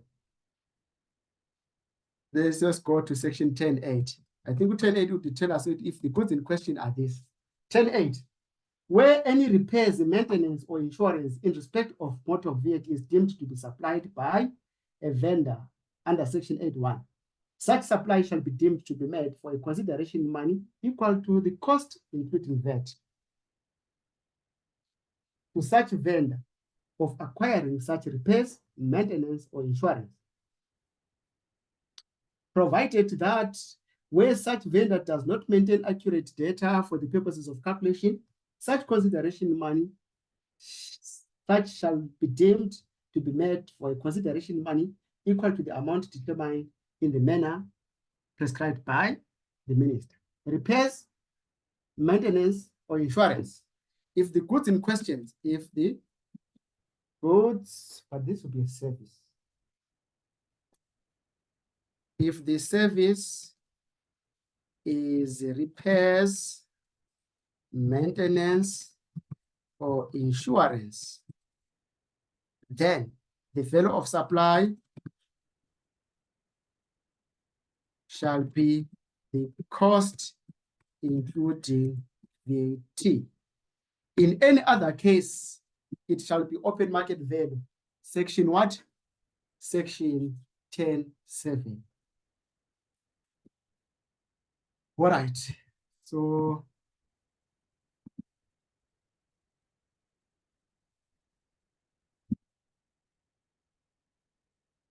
unless, all right.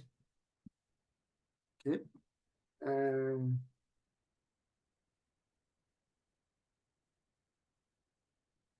All right, Lapa here we have got less, right? Or less, and change to 100% exempt. And then with for 100% or less taxable supply, 100% or less taxable supply, that will play a role. So, okay, people, are we good with this one? Are we able to discuss it? Because now the measure of understanding would be, can I discuss this? Not, can I rob it and just calculate, get my cost, the open market value, and see myself out? No. Can you tell it to your friend? Can you explain this to someone?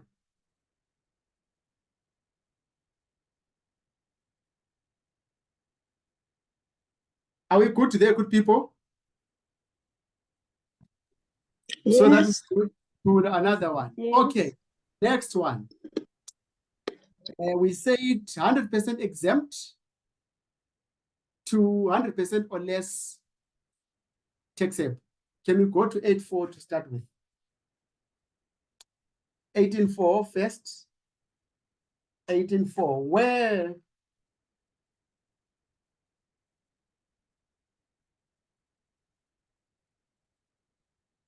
right, where goods or services have been imported or supplied by a person prior to the commencement date, or goods have been manufactured, assembled, constructed, or produced by him prior to the commencement date, and such goods or services were acquired, manufactured, assembled, constructed, or produced, or applied by such person only for making other than consumption, use, or supply in the making of taxable supplies in the course of an activity which was an enterprise or would have been an enterprise if Section 1 had been applicable to the date of promulgation of the Act for the purpose in respect of which a deduction of input tax in respect of goods or services would have been denied in terms of Section 7.2 if that section had been applied prior to the commencement.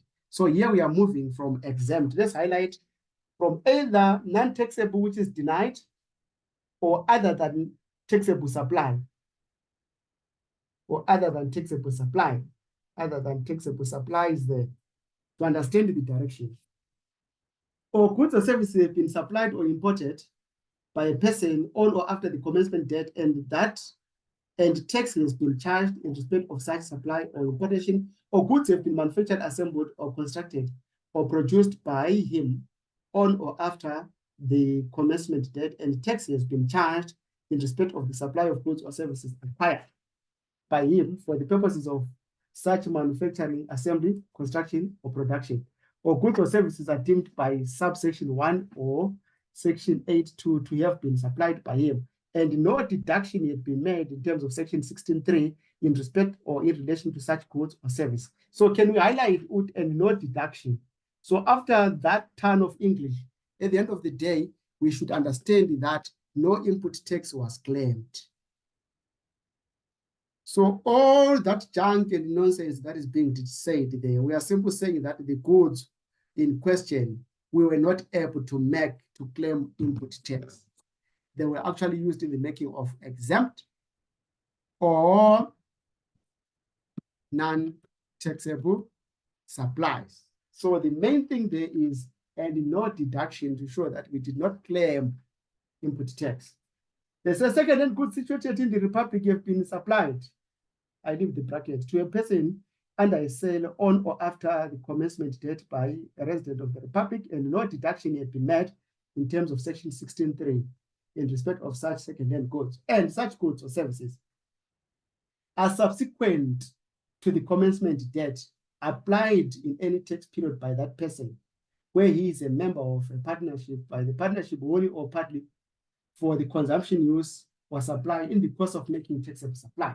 So let's say subsequently, and then let's highlight subsequently, and then we highlight making taxable supply. That shows it change in use. Right, taxable supplies other than supplies in respect of which, if such services or have been acquired at the time of such application, a deduction of input tax would have been denied in terms of section 7.2. Those goods or services shall be deemed, that's what is important now, what's the action? Those goods or services shall be deemed to be supplied in that tax period to that person or the partnership, as the case may be, and the commissioner shall allow that person or the partnership, as the case may be, to make a deduction in terms of section 16.3 of an amount determined in accordance with the formula, in which formula A represents the tax fraction and B represents the lesser of adjusted cost, including any tax forming part of such adjusted cost to the vendor of the acquisition. Okay, let me leave it there, or open market value. C represents the apportionment in instance whereby it was used in the making of exempt supplies, and now it is introduced in the making of taxable supplies. I will explain that one. So I want us to highlight something there so that we see where the action is. It says, somewhere in that paragraph above A times B times C, it says, those goods or services shall be deemed to be supplied in that tax period to that person. So what does that tell you? It means that you bought those goods in question. It then indicates the direction of the VAT that you claim. If something is supplied to you, you claim input tax. If something is supplied to you, you claim input tax. So this one, it also talks about will be able to claim input tax on the law of cost and whatever to the extent of making of taxable supplies. I can take you back there. In this case, if they said that they will start using, remember it was bought for residential, and then they say they will start using the Hoover for both commercial and the residential. We're going to come here and say the law is this. It is now used for both, and then we claim to the making of taxable supplies. So that is what it is. That's what it is there. This is your A, the tax fraction. This is your A, this is your B, the lesser of. This is your C, the extent of making of taxable supplies.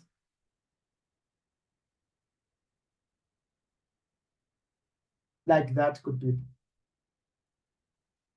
Right.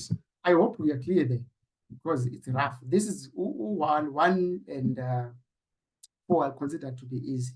1. Time of supply.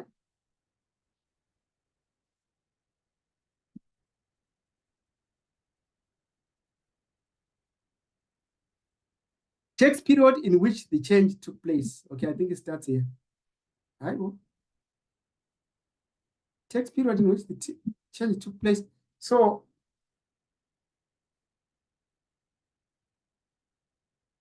they don't say what the section is here. Or this was a typo.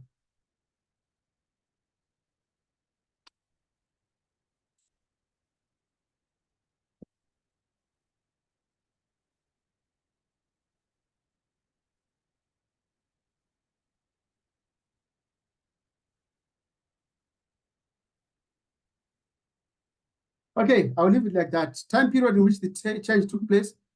I'm not at liberty to say which section is that. Time period on which the change took place. Then value of supply.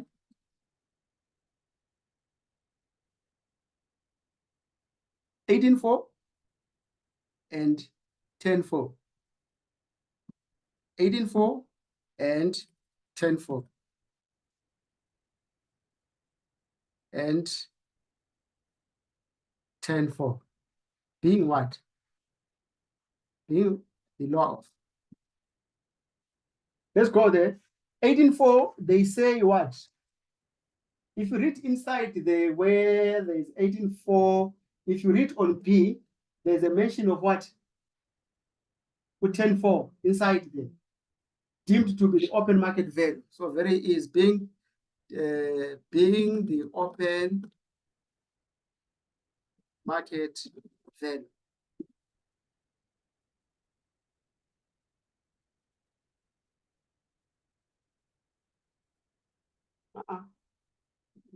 Let's go to because here we are claiming, right? Let's go to 10.4. We see what do we claim on. I think 10.4 they will tell us about the law of, because whenever you claim on the law of. Can we go to 10.4? 10.4 says where a supply is made by a person for no consideration or for consideration in money, which is less than the open market value of the supply, or consideration cannot be determined at the time of the supply. The supply and the recipients are connected person in relation to each other. And if a consideration for supply equal to the open market value of the supply had been paid by the recipient, he would not have been entitled under section 16.3 to make a deduction of the full input tax in respect of that supply.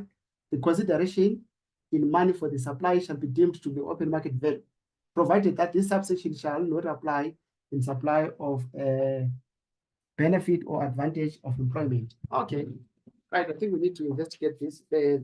Why is it that it doesn't speak to the law of? Right.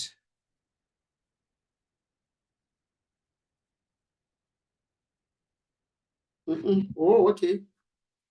Put 18.4, right? 18.4, this one will be the law of cost or open market value. But if it's coming from the what? Connected person, then that's when we use the open market value. The open market value. If they were bought from the connected person, if these goods in question, they were bought from the connected person, that's when we go for that one. If the goods were previously bought from a connected person, the value of supply shall be the open market value. Right, so it is what it is. So I don't know here what section is that one, but we also that they told us about that. So if not from a connected person, normal rules, law of cost to open market value, USAS wants you to claim less. And then if they were previous bought from a connected person, you do it that way. Okay, so that's the story. There could be both of these two. So you need to understand the direction. But here, what are we talking about? Input or output text? etc. All right, so make peace with those two. Unfortunately, there are 3 of these situations where there can be a change in use. So we now need to go to the last 2. Partial change in use. With a partial change in use, right, you are not changing 100%. Let's look at the partial change in use here and demonstrate. The partial change in use is going to be a little bit tricky. Let me try to demonstrate using that. We said the partial change is going to be what? It's what and what? Which sections are those? A partial change in use, 2 and 2 5. and 5. And 5. Let me forget about the direction now. Let's just talk about this. You bought a hoover for making of what? Taxable supplies. And now you want to use it for both exempt and taxable. So now think about this. When we bought it for taxable supplies, it means we claimed 100%. Right? We claimed 100%. Now that we are going to be what? To be using it for mixed supplies. It means that there is some VAT that we need to pay back to SARS. Are we clear there? Because now we are making less usage. There is some VAT that we need to pay back to SARS. Now, there is one thing here that I'm trying to remember. Well, I don't know whether you account for 100% and then claim something. Okay, so here, there's some VAT that we need to pay over to SARS. I think you pay output tax on the portion that is now being occupied by exempt supplies. But don't write this. We need to remember it. Go and find out together. So you might need to pay back a portion that is now being applied for the making of taxable supplies. I think it can be this, or you account for 100% and claim back something. So we shall see that. But maybe before I explain this, can we go to 8.2 and find out? 8.2, which one? Yeah, let's go to 8.2 and read the 8.2 so that we understand what happens. Whether you account for 100% and claw back something, or you account only what is deemed to have been supplied to you is the portion that you are now applying for the making of taxable supplies. Let's go to 18.2. Right. Where capital goods or services have been supplied to or imported by a vendor, or capital goods have been manufactured, assembled, constructed, or produced by him. So these goods are with you. Capital goods or services were deemed by Section 4 to have been supplied to him. Right, I leave what is inside the bracket there. That one is just simple saying if they were used for whatever. And such goods or services were acquired, manufactured, assembled, constructed, or produced by such vendor, wholly or partly for the purpose of consumption, use, or supply in the course of making taxable supplies. Or such goods were held or applied for that purpose, right? Such goods or services shall, if the extent of the application of use of such goods or services in the course of making taxable supplies, I remove what is inside the bracket there, is subsequently reduced in relation to their total application or use, is subsequently what? Reduced in relation to their total application or use, be deemed to have been supplied by him by way of a taxable supply by him in the course of his enterprise at the time in which such deduction is deemed by subsection 6 to take place. So there they also give you the what? The time of supply emitted. Right, provided that this subsection does not apply if the goods in question, they cost less than 40,000. This subsection will not apply, sharp. So it ends there.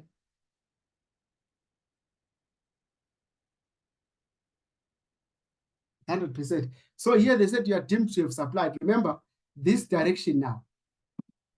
we are saying it's a partial change. It's a partial change. It was a partial change.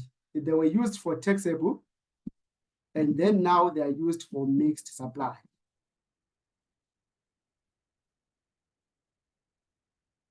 Right, so this can say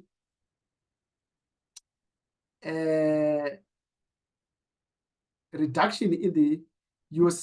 So this is a reduction in the use of making taxable supplies. Right, a reduction in the use of making taxable supplies. They said that now deemed to have supplied the goods. In other words, deemed to have supplied the goods output tax. Right. Then in time of supply,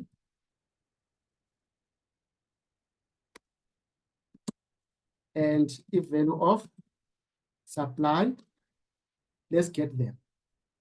Time of supply when? 18.6. Deemed to have taken place. Section 18.6. We'll go and find out when is this deemed to have happened. Sorry, this is the time of supply. And then on the value of supply, we are guided here, section 10.9.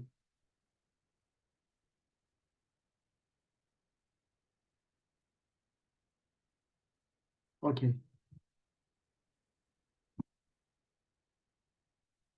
Section 10.9. Okay, the formula that I wanted, it's here. Right, let's look here. What is deemed to have been supplied here? Multiplied by the reduction in taxable usage. You multiply immediately there. Multiply by the reduction in taxable usage. Deemed to have supplied the goods to the extent of reduction in taxable usage. Yeah, this is what I wanted. Deemed to have supplied the goods to the extent of reduction in the taxable usage. Now let's come to this one. Right. I said that initially you bought a woofer, you were using it 100% in the making of taxable supplies or the commercial side of business, which is 60%. Then as time passed by, you decide to start using that woofer both for the making of taxable supplies and the exempt supplies. So they say you are deemed to have supplied that woofer, right, to the extent of reduction in the taxable what? Supply. The taxable supply was 100%. Now of that 100%, we are saying we are moving it to 60. So the reduction in taxable supply is equal to the usage in the making of exempt supply. Yes, we multiply by what? By 40%. So this is another one that is easy. The one that is dangerous, the one whereby we have to claw back something. So right, so understand to the extent of reduction in the making of what? Taxable supply. It was 100% taxable supply. Now we are using 40% taxable supply. So it means that, sorry, we are now using 40% exempt and 60% exempt. So the reduction in taxable supply has moved from 100 to 60. So it has moved down to 40 to 60%. So a reduction is 40%. So that's what we are exactly saying there. So I think I should put this Greek there so that you can always what? Refer to as well. Right, so it's rough here. It's rough, it's rough, it's rough, it's rough, it's rough, it's rough, it's rough. Okay, so okay, let's go and get our time of supply and the value of supply. So is this calculation clear, good people? First, you need to get the direction. It was taxable. Now we have reduced the taxable supply usage. What's going to happen?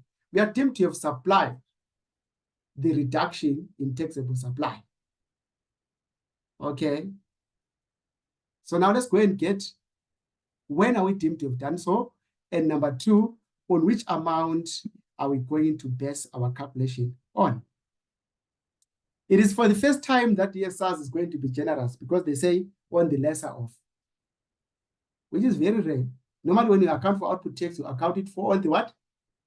On the open market value. But for this one, where there's a reduction in the taxable supply usage, they become a little bit generous on the lesser of. Okay, let's go first on the time of supply. We highlight, we flag 18.6. For the purposes of subsection 2 and 5, any reduction or increase in the extent of the application or use of goods or services shall be deemed to take place on the last day of the vendor's year of assessment. These rules are a moving target. If you're going to say on the day that the change takes place, they are card. So for this one, it's on the last day of the vendor's year of assessment. You will be discussing and you need to say when is the change or when is the supply in question, which is a reduction in the taxable supply usage deemed to have taken place. On the above one, what was the other one? It was 1 and what? 1 and 4 was straightforward, isn't it? On the day of change, and it's reasonable, it's making sense. But this one on 8.2, the rules change a bit, not on the day that the reduction takes place, but it is deemed that the change is deemed that the supply took place on the last day of the vendor's year of assessment. Now, what about the amount? On which amount do we base our calculation on? We are going to base our calculation on the amount stated in 10.9. Which amount is that? Let's go and find out. Right, for 10.9, it says that where goods or services have been deemed by section 8.2 to be supplied by a vendor, the supply shall be deemed to be met for a consideration in money determined in accordance with the formula.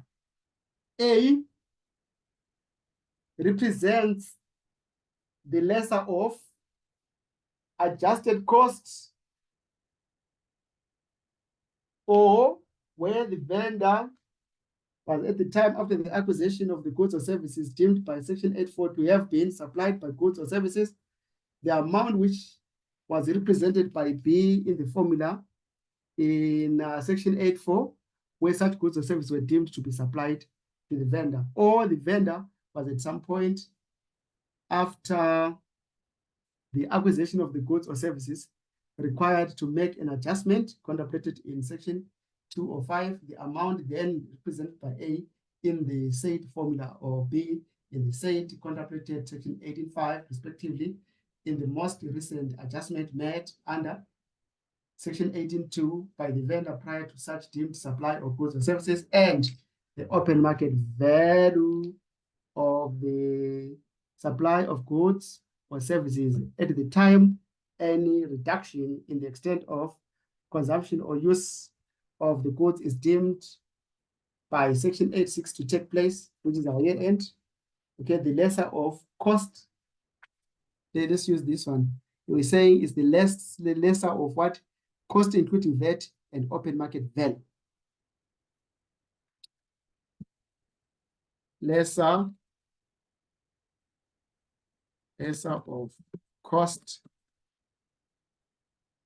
including VAT or open market value, or open market value. So the lesser of the two. That one would be minus C is the movement, isn't it? Would be, what was the usage before? Represents a percentage that the use or application of the goods or services for making taxable supplies. Remember, in this case here, if I'm to put it in the formula, I now need to say what?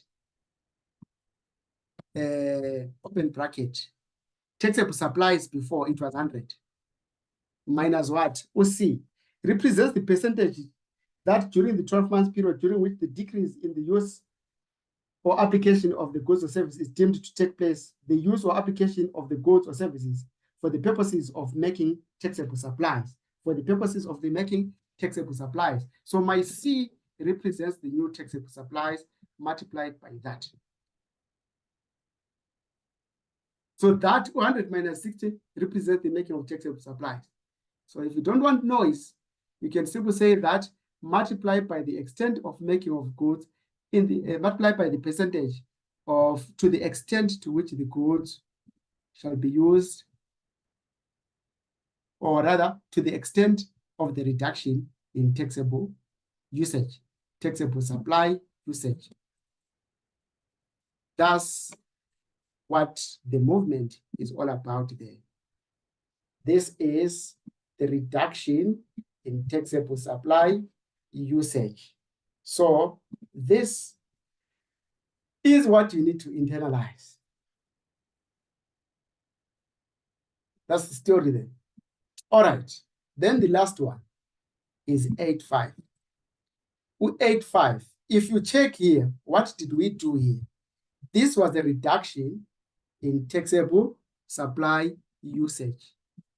Reduction in taxable supply usage. Partial, not 100%. It's partial. If it comes to 100%, think in terms of 8.1 or 8.4. If it's partial reduction, think 8.2. Know your time of supply, that is strange, and know your value of supply. Right, let's go to 8.5. Oh, here, let's not say, is it specifically reduction or it's a change? Yes, it's a reduction. With 8.5, yeah. With 8.5 is an increase in taxable supply usage. Increase in taxable supply usage. So what do you think is going to happen here? What are we picturing? Are we going to pay some money to SARS, or are we going to claim some money from SARS? So it is that we understand. It's what? We're going to claim the portion, the new portion. Yes, because we are saying SARS, we are now using this asset more in the making of taxable supply. You're also going to benefit from the sales that we make. So because you're going to benefit, please allow us to claim some additional taxes.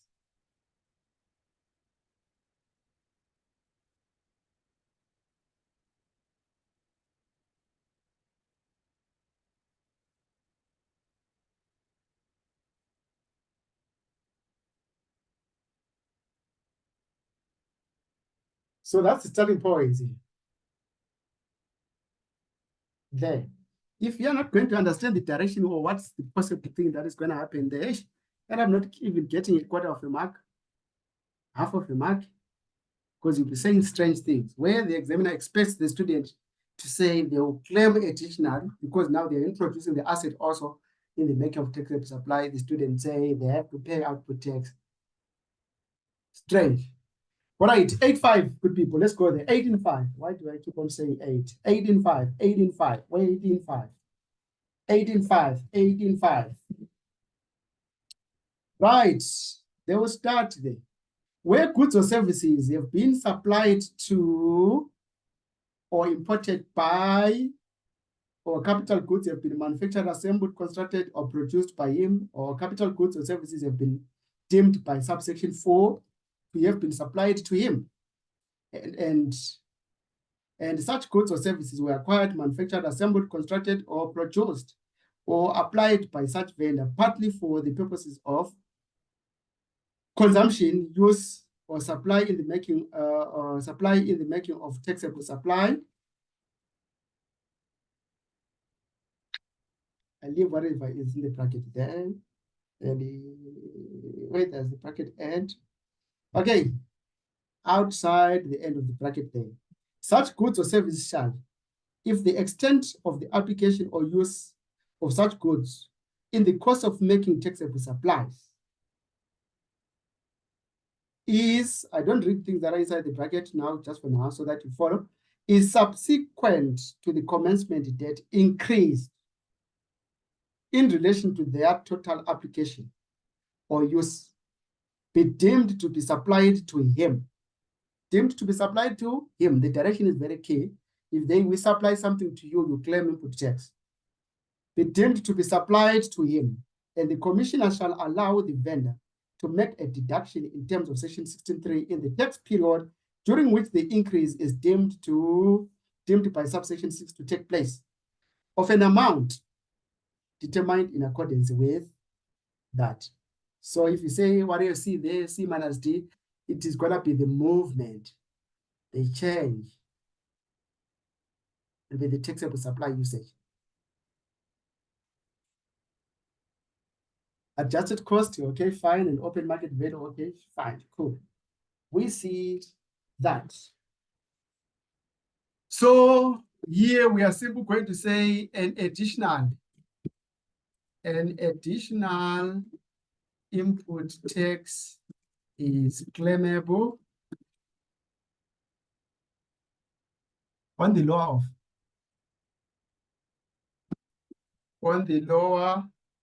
of cost or open market value, and additional to the extent of the increase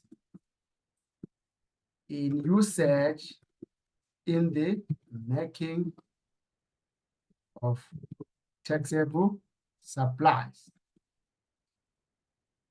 Increase in the making of taxable supplies.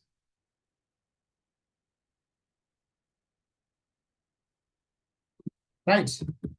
Time of supply will be next, as well as value of supply.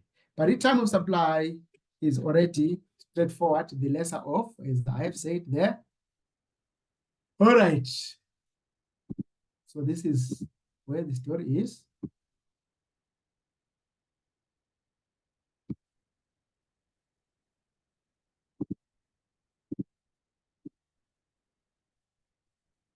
There is your time of supply, good people. 86.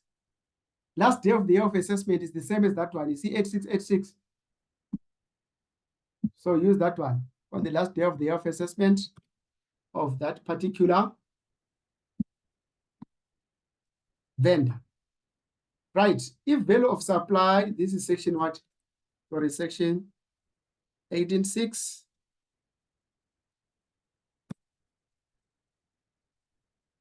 And then value of supply, section 18.5, which is going to be the lower of what? Lower of cost or open market value, or section 10.4, if goods were acquired from a connected person, gonna be the open market value. Right, multiplied by the increase in the making of taxable supply here. That's why we said to the extent of increase in the making of taxable supplies. Increase. So we can use our example here. We can use our example here that, let's say we bought this Hoover in the making of exempt supplies. And then now we want to introduce it and start making taxable supply. We are introducing it, we are buying. Input tax is going to be calculated as follows. Change in use. Lower of, okay, let me start with my tax fraction. Multiply by the value, lower of multiplied by the increase in the making of taxable supply. It's now going to be 60%. Previously, it was 0%. The increase is 60%. So that's what we are talking about there. That's what I'm talking about there. That will be the story there. All this, we did it for the purposes of us to come there. Right, with that, we mark the end of change in use. So balance your... Sorry, can you please come again on that one? On which one? Okay. When you say 0 to 60%, previously it was 100% to 60, right? No. Okay, oh yes, previously it was 100% exempt, right? I'm talking about this one, right? Previously, the Hoover was used 100% exempt. Now it is being introduced in the making of taxable supply. Are we clear? Yes. 100% exempt being introduced to 60% taxable supply. So it means that previously our taxable supply usage was 0. But after the change, our taxable supply is now 60%. Remember, at the end of the day, we need to multiply, right? You claim input tax on the lower of to the extent of the increase in the making of taxable supply. So our increase here, we are increasing from 0 to 60. So that's 60% increase. That's what we get there. Right. So here, good people, yes, flames, and flames. Can I ask one more question? Yes. So if it changed from 60 to like 70, so the taxable supply increased by 10%, and how would we show that in calculation? Correct. You are simply going to say, okay, here you're simply going to say new usage, new minus old. That's how you get your movement increase. Okay.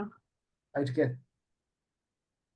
If you want to show the calculation, or if you want to show it aside to say, okay, it moved from 60, now we are using 70, the increase is 10%. So you start with the new minus old. New usage, 70, old, 60, increase, 10.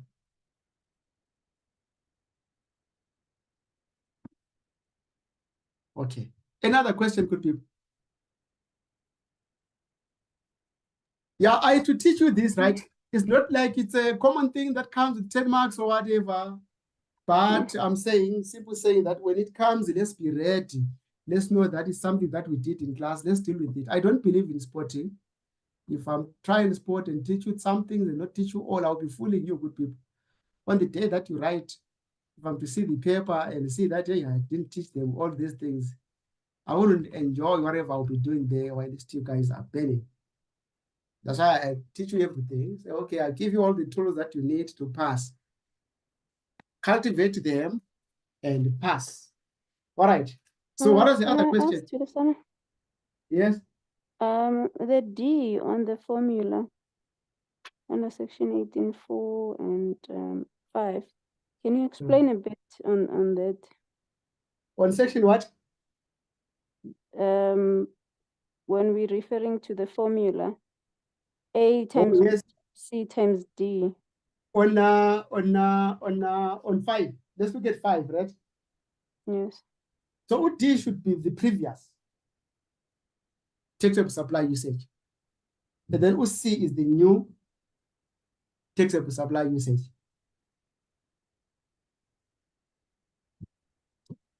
I don't know if I'm clear there. Because it's times. The formula says times. It's not like it's not saying minus C minus D. It's so C that you minus get D. the difference. You get the C difference. minus No, D. it's 8.5. oh C no, it's 8. I mean 18.4. 18.4. Times, yeah. Okay, 18.4.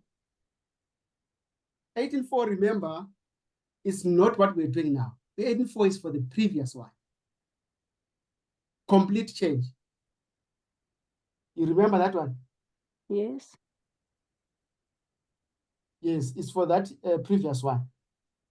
So we're saying the tax fraction multiplied by the lesser of the cost Yes. of open market value multiplied by C being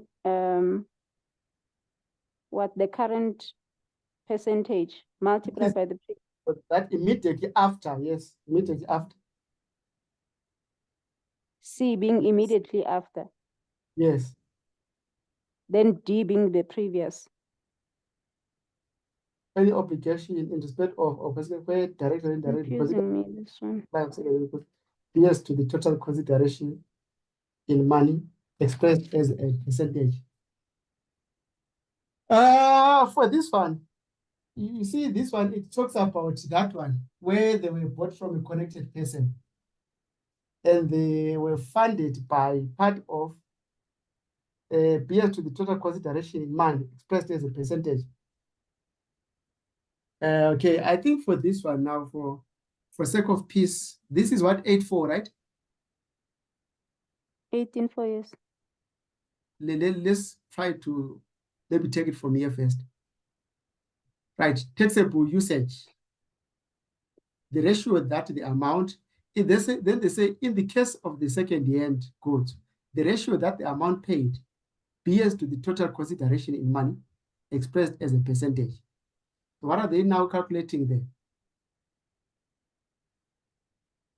Taxable usage, which would be your percentage there, that's your C, this one. You see this one? The taxable usage is C.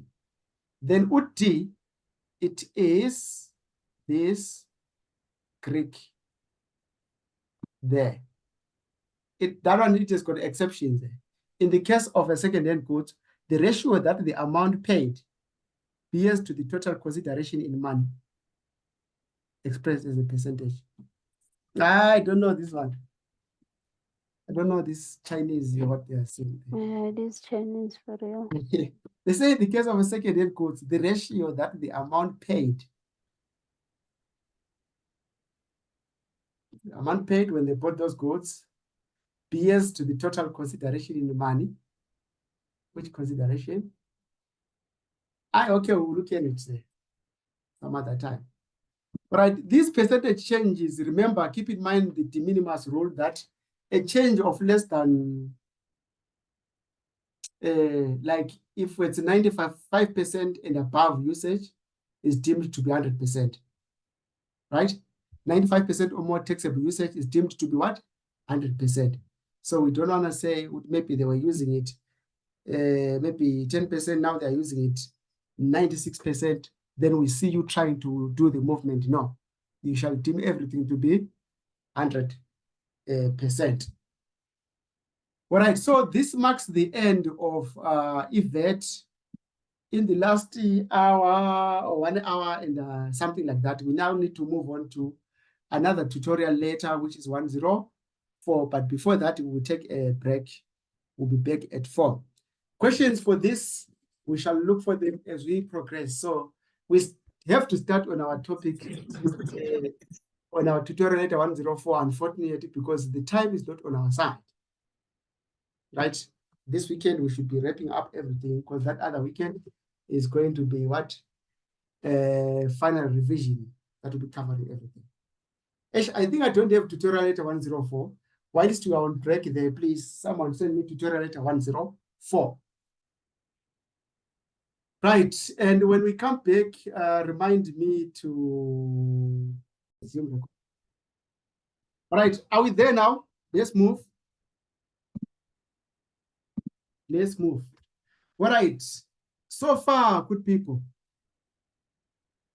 we are done with our VAT Act.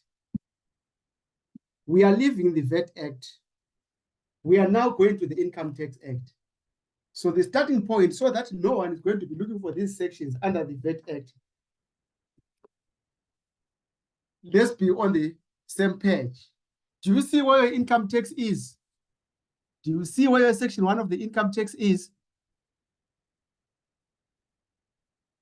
Go to the table of contents, look for Income Tax Act, make sure that You are glued on the income tax because that's what we are doing now. If that we are done.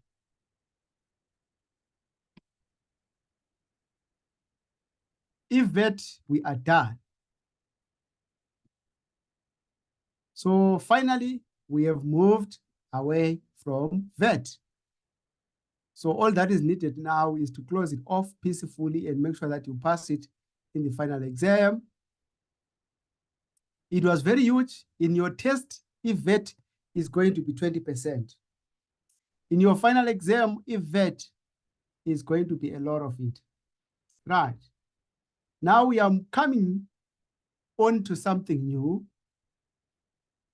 which is another learning unit. If you check there from your stories, from your thing, I think the learning unit that are still there, this learning unit that we still have to deal with, it's our learning unit number tutorial 104, yes. Learning unit number 4, gross income and exempt income. Learning unit number 5, residency, where we are going to define what is a resident, what is a non-resident, sharp. And we are still going to 6 capital gains for natural person. So now what I want you guys to know is that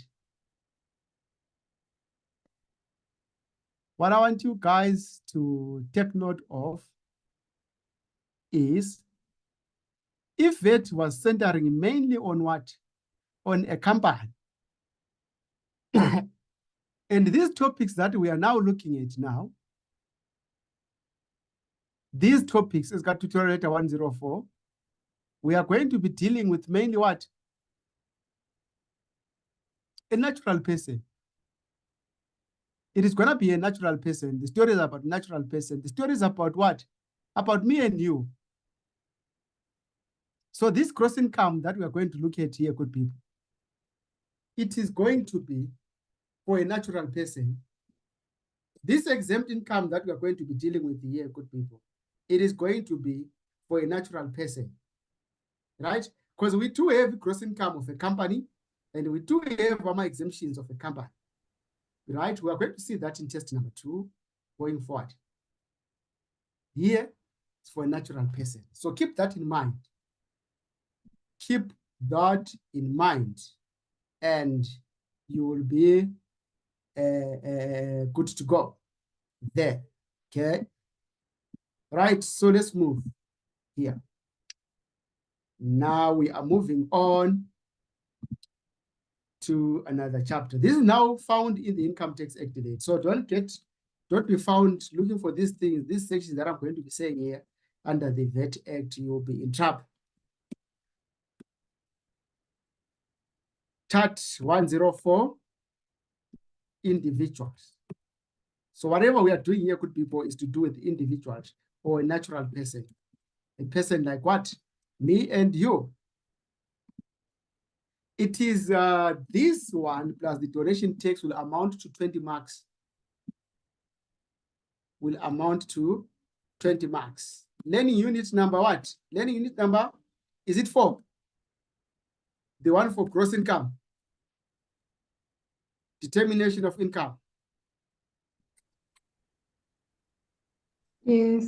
We determine, okay. To determine income, we say gross income minus what? Exempt income.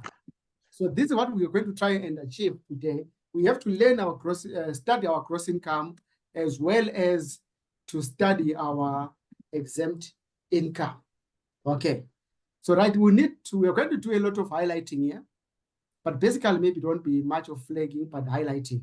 So I'm going to start with, to calculate income, good people. What is income? A lot of people think that income is the money that you receive. No, income is the residual of what? Gross income above exempt income. This is income.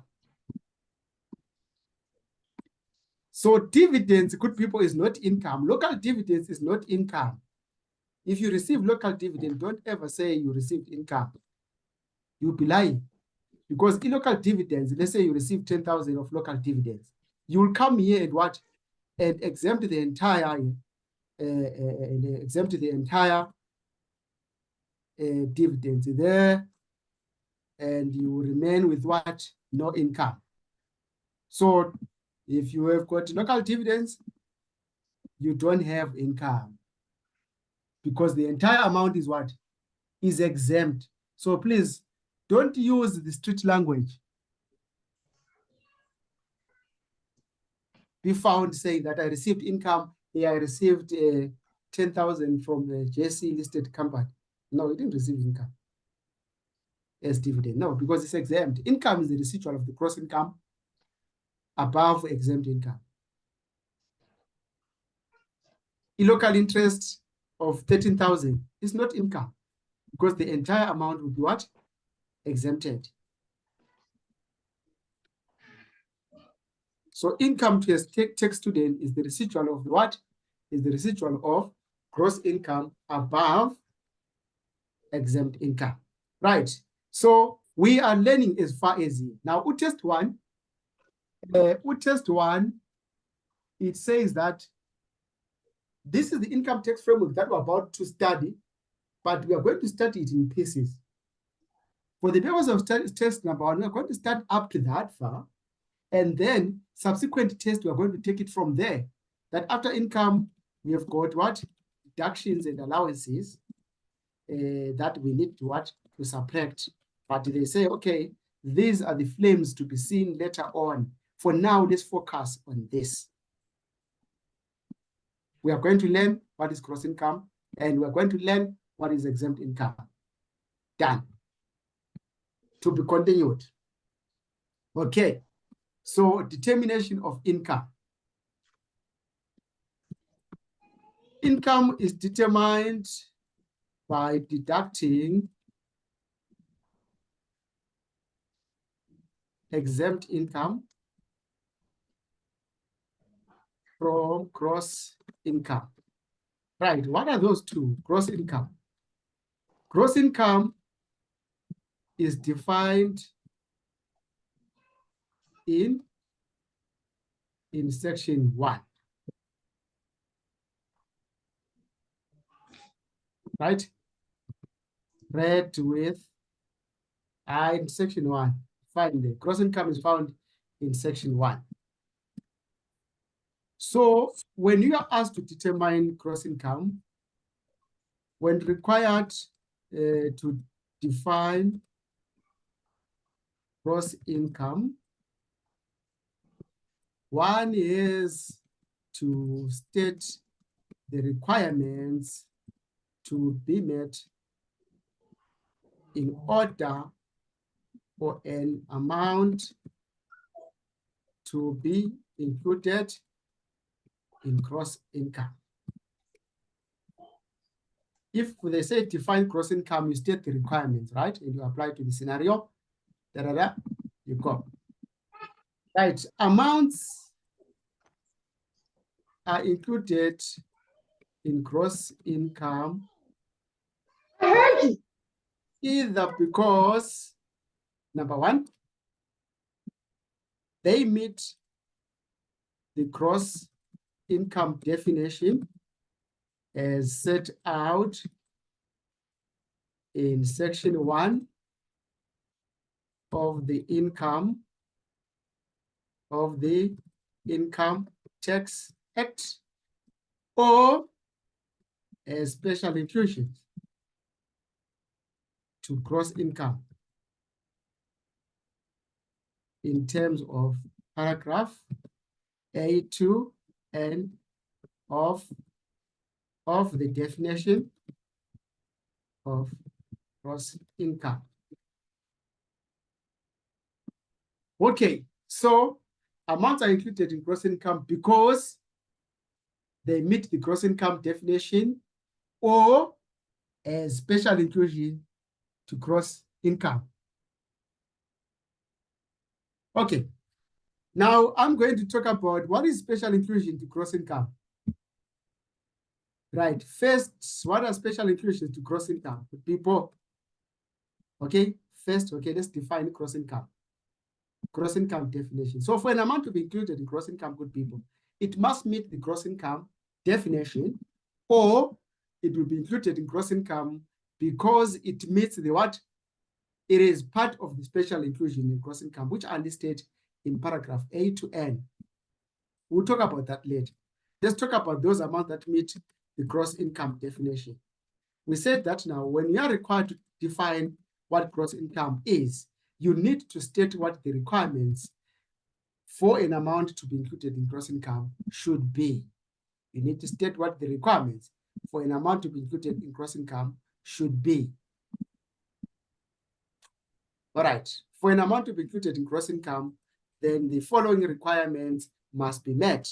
It must be an amount of a resident, which we are going to define what a resident is. Then we say in gross income, we include what? Total amount in cash, total amount in cash or otherwise received by or accrued to or in favor of. Year of assessment. Year of assessment, not of a capital nature. Right, these are the requirements of gross income, is it? Must be resident total amount. It's what, which one? The person must be resident total amount in cash or otherwise received by or accrued to year of assessment, not of a capital nature. Right, so where is this found? It is found in section 1. Let's go to section 1. We look for definition of gross income of the Income Tax Act. The act that is the first one there. You don't have to, first one. For section 1, you then look according to the alphabetical order. Alphabetical order. With G. Scan for G. There. Where is G? P, Q, R, S, T. Where is it? Where is it? Where is it? It has arrived today. I don't know my alphabetical order. I'm just guessing it. Guessing it all the way. Page 10, I think. Page 10. Okay. Yes, gross income in relation to any year of assessment means, in the case of a resident, highlight resident there. In the case of a resident, total amount in cash or otherwise received by or accrued to or in favor of such a person, right? Then, in the case of any person other than a resident, that one we'll look at it later. Sharp, sharp. Then we say that during such year of assessment, highlight such year of assessment excluding receipts or accruals of a capital nature, not of a capital nature. So that's where I draw my requirements here. Okay. Okay. So here I say gross income definition, I say resident. We are going to talk about the taxing of what? Of non-resident. So, okay, let's move, good people. Let's apply this. What is a resident person? Resident is defined in section 1. So you will have to prove now if the person in question is a resident. I'm a non-resident, we'll talk about them later. You need to show us that this person is a resident. So they might say in the exam that Mr. X received 10,000. Discuss if the 10,000 should be included in gross income of Mr. X. So the first thing that you have to do is for you to prove that Mr. X is a resident, if he is a resident. So a resident is defined in section 1. Then this becomes your what? Your homework. Go and read what is a resident person. Now I'll give you a highlight there that now a resident person, irresidence, we decide it in 2 ways. It can be a person who was born and bred in South Africa. That person we say is an ordinary resident. Or it can be a person who wasn't born and bred here in South Africa, born in another country, Zim, Malawi, so on and whatever. But due to performance of a physical present test, that person is now deemed to be a South African resident. So know how to perform a physical present test, because sometimes some residents, we need to see them by performing a physical presence test. Some can be easy. It could be because the person is a what? Is a South African resident through being a what? An ordinary resident. That will be easy for us. Sharp. Total amount. When it comes, okay, there's also case laws. There is also case laws that I might need to add here. The case laws that we find in that tutorial later, it becomes active here.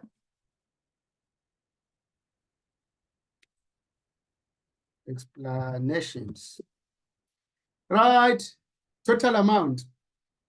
With the total amount, what we mean by that, good people, is that if you receive maybe salary, they will tell you that you received a salary of 1,000, and you also received allowances.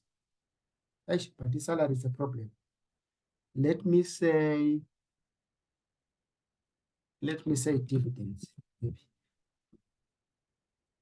Dividends is also a problem. Let me say rental income. And then the person also receive which other income? Actually, let me say other income. I won't say whatever it is. So when we say total amount, then the question will say, discuss if the above amounts should be included in gross income. You are going to refer to them as total amounts, right? So to come now and write here, we're going to say the total amount. In the case of a company, it could be cash or accruals or even you, right, are considered for inclusion in gross income, total amount. So even if the amount is one amount, they say he received a rental income of 1,000. Discuss if the amount is going to be included in gross income or not. You need to come here and say for the amount to be included in gross income, it has to meet the following requirements, and then you have to go on and what? And apply here. So that 1,000, even though it's just one amount, we still have to refer to it as total amount. Don't say, because it's one amount, I can't say total because there's nothing that I added. You will lose the mark for the application of what? Of the total amount. You still have to say, the total amount of 1,000 will be included in gross income if all other requirements for gross income requirements are met. See, that student applied total amount, even though he's referring to one amount. In cash or otherwise, right? In gross income, right? Cash amounts as well as barter transactions. Barter or exchange transactions are considered for inclusion in gross income. Right, with the cash, if it's cash that is received, it's very easy, right? The cash is received, sharp, including gross income. Cool. In the case of an exchange transaction, they can say that so and so exchanged something for something. They give you the market value for both the two things. Then they say, discuss if the transaction in question will trigger gross income. Here's the story. In the case of an exchange transaction, the market value of the goods or services received are included in gross income. Okay, the market value of goods or services are received. So you focus on what flows to the taxpayer, not what the taxpayer parts with. If, let's say you are selling your phone, we exchange your phone for a laptop, and you want to know what you are going to include something in a gross income. We are not going to focus on the market value of the phone that you gave, but we'll focus on the market value of the laptop that you receive, because we include in gross income when we receive. So in your discussion for that question, you would say the market value of the laptop, as this is an exchange transaction, should be considered if it should be included in gross income or not. That direction is very key. If you are going to clumsily discuss and say the market value of the phone that the taxpayer gave or the market value of the laptop, no, you focus on what is being received. Received by, or accrued to, or in favor of, right? In gross income, the amounts are included on the area of receipt or accrual. Right, received by or accrued to, I have dichotomized that one to you. What we include in gross income is the area of receipt or accrual. I'll give you an example. February, the one that just ended, is the 2024 year of assessment. And you need to do your tax returns for all the incomes that you earned from March last year up to February, 28 February, 21 days ago. So one of such amount is going to be your salary for February. Let's say that your salary for February wasn't paid in time. It was paid maybe yesterday. As at February, you had not yet received this salary. So the question is, will that salary for February, which is the year end of February, as we know for natural persons, will it be included in gross income? The answer is yes, because it had accrued to you. You had worked for the month of February. So it must be included in February, though it was paid somewhere in March. So we include it by the virtue of it having accrued as at the reporting date, having accrued as at the end of the year of assessment. That's part A. Let's say in February there, you asked for a salary advance. You said to your employer, may you please pay me part of my salary for March, maybe an amount of 10,000. Will that 10,000 be included in the 2024 year of assessment because you received it in February 2024, or will it be included in the 2025 year of assessment, which we are currently on? The answer is that salary advance that you got in March, because that relates to March, which you were given in February, will be included in the 2024 year of assessment by the virtue of it having been what? Received in the 2024 year of assessment, even though we know that the accrual will take place in the 2025 year of assessment. So you will include it then. Then in favor of, we are looking at a situation whereby there is an agent and a principal relationship. The lawyers, the estate agents, for instance, they can collect rental income on your behalf if you've got a property that they are managing. They can collect that rental income on your behalf and pay it over to you. Now, the question is, where we're coming from, we just said that now amount is included in gross income when it is received or when it accrued, whichever is earlier. In that case, because there's an existence of an agent versus principal, the question is, do we tax the agent or we tax the principal? The answer is, we shall tax the principal, even though the money was received by the agent. Think about the cashiers at the ShopRite, think about the cashiers at Pick and Pay. Those are the people that receive the money at the tills on daily basis. Is SARS going to tax those people because they are receiving the money? The question is no, they are receiving it on behalf of their principal being ShopRite. So the money will be taxed in the hands of ShopRite. So that's what we put down here. So also in the exam, please watch out for the existence of an agent versus principal relationship, and then identify who is the principal and say that the principal shall be taxed.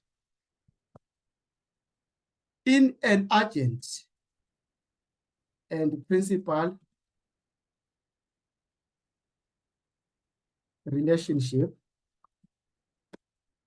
monies received by the agent on behalf of the principal are taxed in the hands of the principal.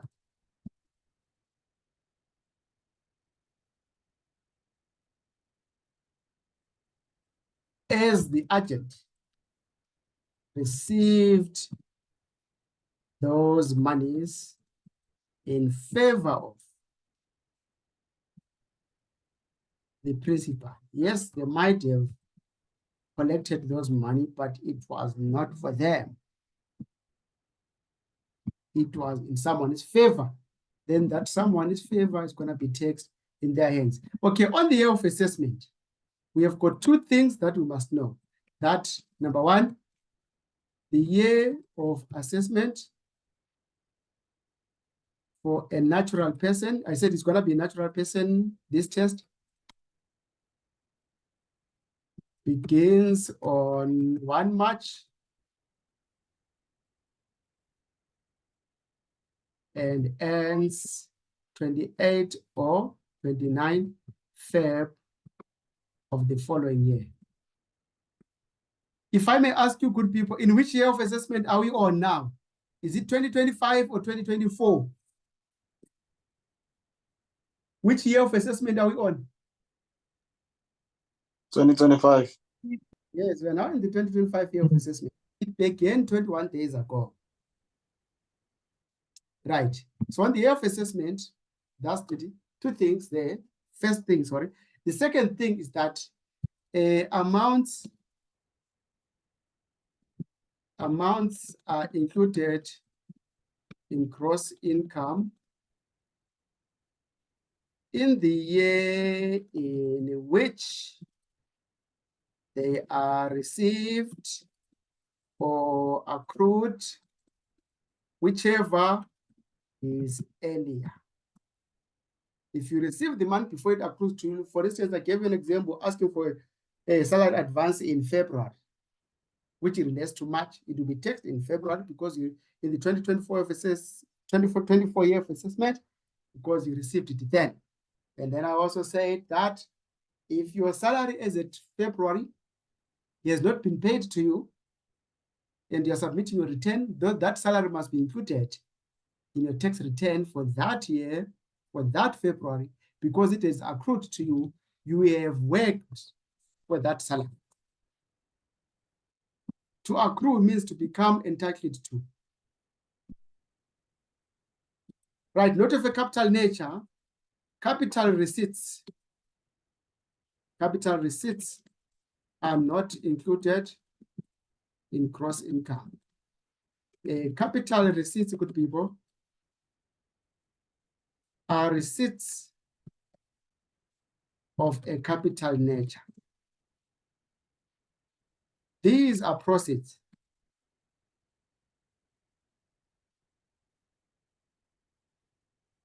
of a capital nature. For instance,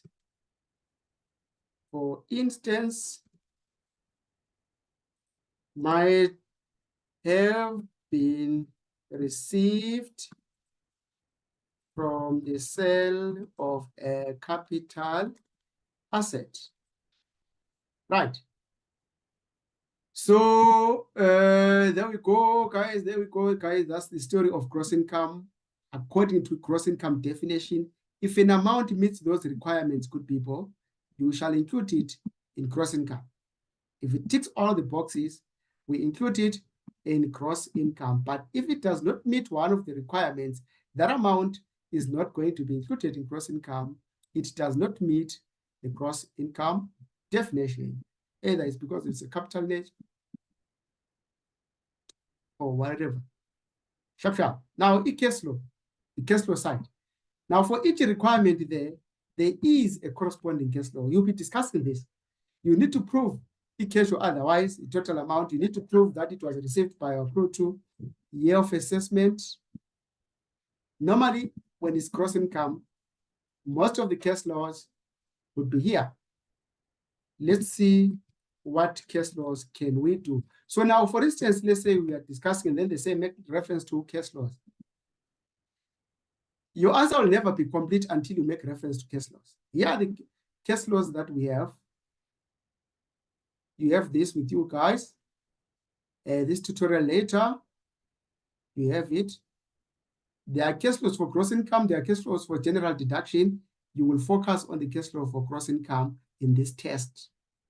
We don't deal with deductions. All right. I'll show you how you make use of these case laws. So I want you to study the case laws for what? For gross income. Let me say, and I think here there was a mix-up. They're talking about total income, then they are making reference to that one.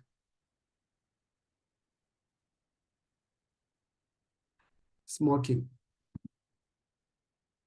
Yeah, let me say I'm discussing whether a gross income, whatever, and then I want to apply who received by. I am going to write about this. If I'm proving that the amount was received by, I can use that case law to say an amount is only received by a taxpayer if it is received by that taxpayer on his own behalf and for his own benefit. So now I have to prove in the question. I say someone received rental income. So I need to say that now, so and so received this rental income for his own benefit if the property in question is his. Now, let me take you also to the one for principal versus agent. I said that sometimes attorneys, they administer property on our behalf. They collect the rental income on our behalf. Now, here's the thing.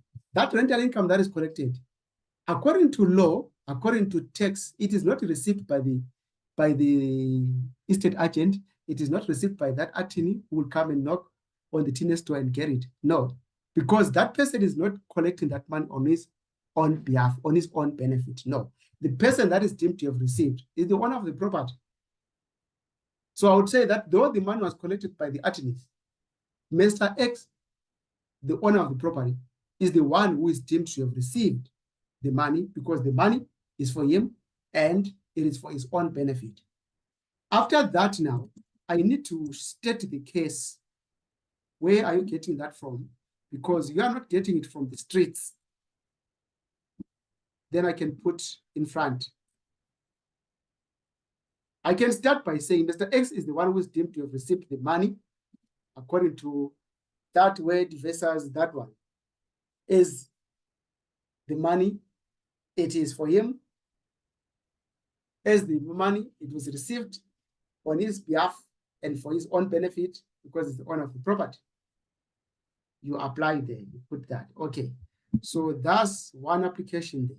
Another case law, another application that I want, it's this is another common one. Definition of gross income accrued to. In this guy said that in this case, the decision in this case amplified the meaning of accrued to mean become entitled to unconditional. So this was held in that court. So accrued to here also. If I am to prove that certain amount is accrued to someone, I will have to quote that case. Accrued to means to become, accrued to means, accrued to means to become entitled to unconditional. Remember, I said your salary for February, let's say it's not paid out and you're submitting your return. We need to prove that it is accrued to you. How do we do so? We say that the salary for Mr. X for February is accrued to you because he has become unconditionally entitled to that salary because he has worked for the month of February. And we need to put that case law over to where are we getting this from? This was held in that case law. Then after that, I can say dash that. Another student can start by saying in Moy versus CIR, it was held that accrued to means to become entitled to unconditional. Then you what? You connect with the facts in the scenario. Mr. X is now entitled to the salary for February unconditionally because he has worked for the month of February. It's different from March now. The salary from March, you're not entitled to unconditional because you haven't worked for the entire March. There are still conditions. We will pay your salary provided that you work the full month of March. Sorry. Right, another one that we can take. Okay, Uvisa is for not of a capital nature. In this case, it was held that revenue, remember, USAS will take you on revenue nature amounts and not capital nature. So in this case now, someone was dragging SARS before the courts, and then the ruling by the courts was that revenue is likened to a tree. Sorry, revenue is likened to fruits and capital to a tree. From then, we apply to the scenario. Say you have received money. We need to say now, according to this case, that did you get the fruits or the tree? Now, let me give you an example. If you have got a property that you are renting out, the rent is the fruit of that property. The rent will be taxed in your hands. If you sell that property, you have sold the tree. The profits from the sale of that property will be capital in nature because you have sold the asset that was generating income. So you have to prove that also in your discussion, that the proceeds so received are capital in nature because they are equivalent to a tree. The proceeds, the asset in question was used to generate income in the form of rental income. Then you quote this particular case. And then from there, you run with the story. From there, you run with the story. So there we are constructing our case laws, the common ones. Yes, we do have also some Dermakara ones, but you can't just go for what. All right, another one. Gentlemen here, this is another one, received by. What do we mean by received by? Now, this is the story of deposits. If the question that you're discussing is to do with deposit, that someone received a deposit, and they want you to know if it should be included in gross income or not, there is a specific case for that. And they love this one a lot. Here's the story about deposit. Let's say you are selling something and then you receive a deposit for that particular thing. The person is going to pay the balance at a later stage. The story is that if that deposit, you put it in a separate bank account, which is not an operational account, an account that is made for deposits, those deposits will not be taxed in your hands. If the deposit in question is put in a trust account, then that deposit will not be taxed in your hands. This was a ruling that was held in that case. But if you receive a deposit and you put it in your day-to-day account, in your operational account, those deposits will be taxed in your hands. This applies to deposits. Let's not force this one. Let's not force this one anyway. You are going to use this one in the case where you are discussing the taxability of a deposit. Whether the deposit in question will be taxed or not, it's a matter of whether the deposit in question was put in an operational account or in a separate account, which is the equivalent of a trust account. So these case laws, you will read them. And when you read them, then they will make sense. Then you'll be able to use them. But idea they made a mistake. This is not correct. This is based on accrued to. I think, yes, this is accrued to. This is another case law again. In this case law, they said accrued to means to become entitled to. So when you apply your case law here for accrued to, you need to say accrued to. In this gentleman versus SARS, it was held that accrued to means to become entitled to. But this one, case law good people, it was left hanging. It is not as strong as Moy versus SARS, because in this case law, it was further expanded that accrued to means to become entitled to unconditional. You will state both the cases that he has accrued to, this amount is accrued to him. Accrued to means to become entitled to, you quote this case law. And you write again, this money is accrued to him because he is now unconditionally entitled to the amount in question, you quote this one. All that will be marks that you're collecting. All right, so we can go on with cash flows and stuff like that, but I've taken out the what? The cream ones, the ones that we expect you to what? To write in that, in your discussion. Okay, so this is how we are going to present your answer.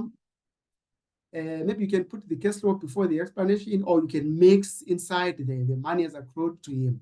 Yes, this, you don't have to. It'd be explanation and case laws. You don't have to put them separate. You are going to be discussing in the exam if certain amounts should be included in a taxpayer's gross income or not.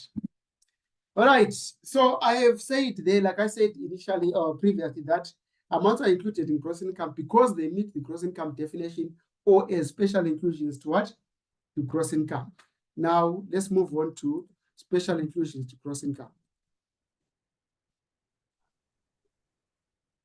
Can I ask something? Sorry. Yes. This the psycho handbook, does it have these case laws as well? No. They're on 20102. So these ones you must know them by head. Unfortunately, case laws by head. Oh gosh. Okay. Yes, you have to know them by head. They are not there in the handbook. So the spellings there. Spellings will be so strange. And now if the person that is marking maybe is that Visak one and you misspell his name, you're sure to have failed. You can't misspell my name, you can't misspell my surname. You can't just butcher it and like that. You'll be in trouble. Now I'm joking. Sharp. Now special inclusion to gross income. Now with special inclusion to gross income, we are saying that now these are amounts that do not meet the gross income definitions, but are, however, taxable. These amounts are listed in paragraph A to N of section 1. Right. So people, some amounts, they don't meet the gross income definitions, but they have to be included in gross income. They don't meet the gross income definition, but they have to be included in gross income. Usas simply say, hey, these ones, they must go to gross income. We don't care whether they're capital in nature or whatever, they must go to gross income as special inclusion. So let's be careful. Let's not subject a special inclusion to the gross income definition and say that it is included in gross income because it meets the gross income definition. You'll get a 0. You need to say that this one does not meet the gross income definition, but it should be included in gross income as a special inclusion to gross income, paragraph F, G, whatever. So those amounts are listed there. So those are the amounts that we are going to be running there and highlighting them. Some of them will shock you because you thought that they form part of the what? Gross income definition. Yet they are not. They are just a special inclusion to gross income. Can we go there? You highlight there, good people, right? You have to be highlighting because when you are writing now and you are going there, you want to see it immediately. I'm not going to write them here. Right. A. Okay, go to section 1 there, under gross income definition.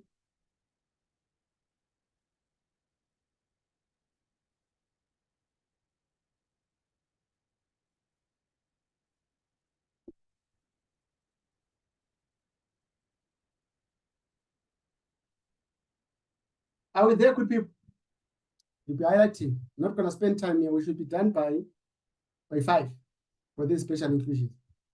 Highlighted, knowing where to find them. Any amount received or accrued by way of annuity, highlight annuity there. If an amount is an annuity, it goes to gross income as a special inclusion in terms of paragraph A. You need to say that. What page is this? Sorry, I'm back. I thought it's on 12. 10, 11, 10, 11, 12. 12, ne? Yeah, my act, I'm using the one for last year. 11. It's page 11. Page 11. Okay. Sorry. Page 11. Right. Are you there under gross income definition? Yes. Do you Yes, see yes. it? A. Yes. Any Inside amount the received or accrued by. we highlight annuity, right? Yes, okay, thank you. Right. Let's go to B. Any amount paid to the taxpayer by the spouse of the former, by the spouse or former spouse of that taxpayer, any amount that you get from your spouse, under any judicial order or a written agreement of separation, or under any order of divorce by way of, let's highlight, if it's alimony, allowance, or maintenance, gross income,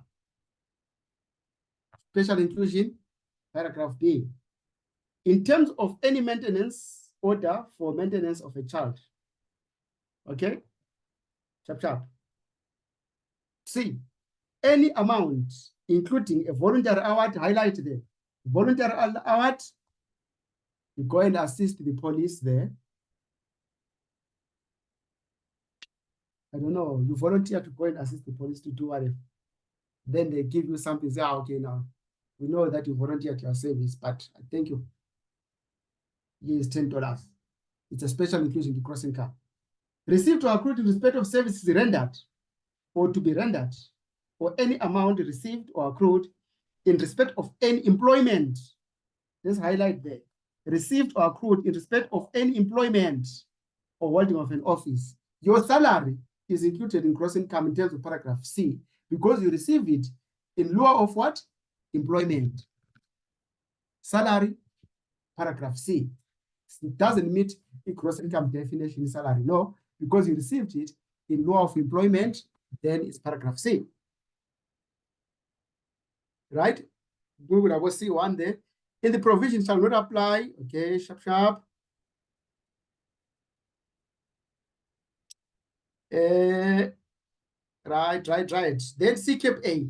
With CCAP A, it says any amount received by accrued to any person who is a labor broker, is a personal service provider, was a personal service company, as consideration for a restraint of trade payment.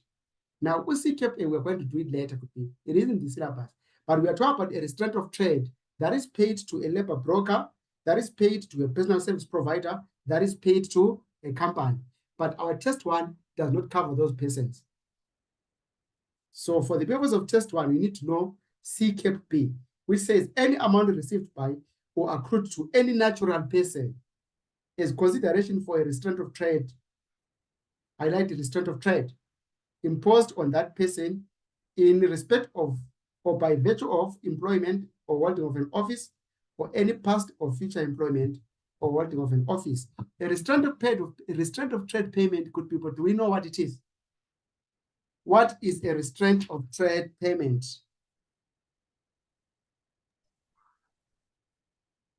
Okay, this if is you've worked in if you've worked in a certain company and you've acquired knowledge of what they do, and then you want to open your own business in doing that. yes, it's a payment that is made to sterilize an employee or former employee. You work for a company, you acquire certain skill, you are now a danger to the company that you can take the company's clients with you. If you leave that company, they can pay you a restraint of trade, and that restraint of trade payment might say, do not go and work for a competitor within a certain radius. Do not open a competing business within a certain radius. Right. So this happens a lot. Okay, sharp. Then we'll see any amount other than an amount contemplated in paragraph A, including any voluntary award received or accrued to in respect of relinquishment, termination loss, reputation, cancellation, or variation of any office or employment, or any appointment to any office or employment. Then we say any other amount that has to do with employment or living in office paid to you.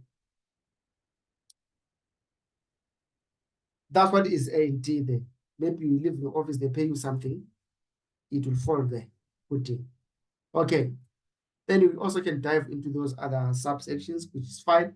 Let's go to E. A retirement fund lump sum benefit or retirement fund lump sum withdrawal benefit other than any amount included under paragraph E cap A.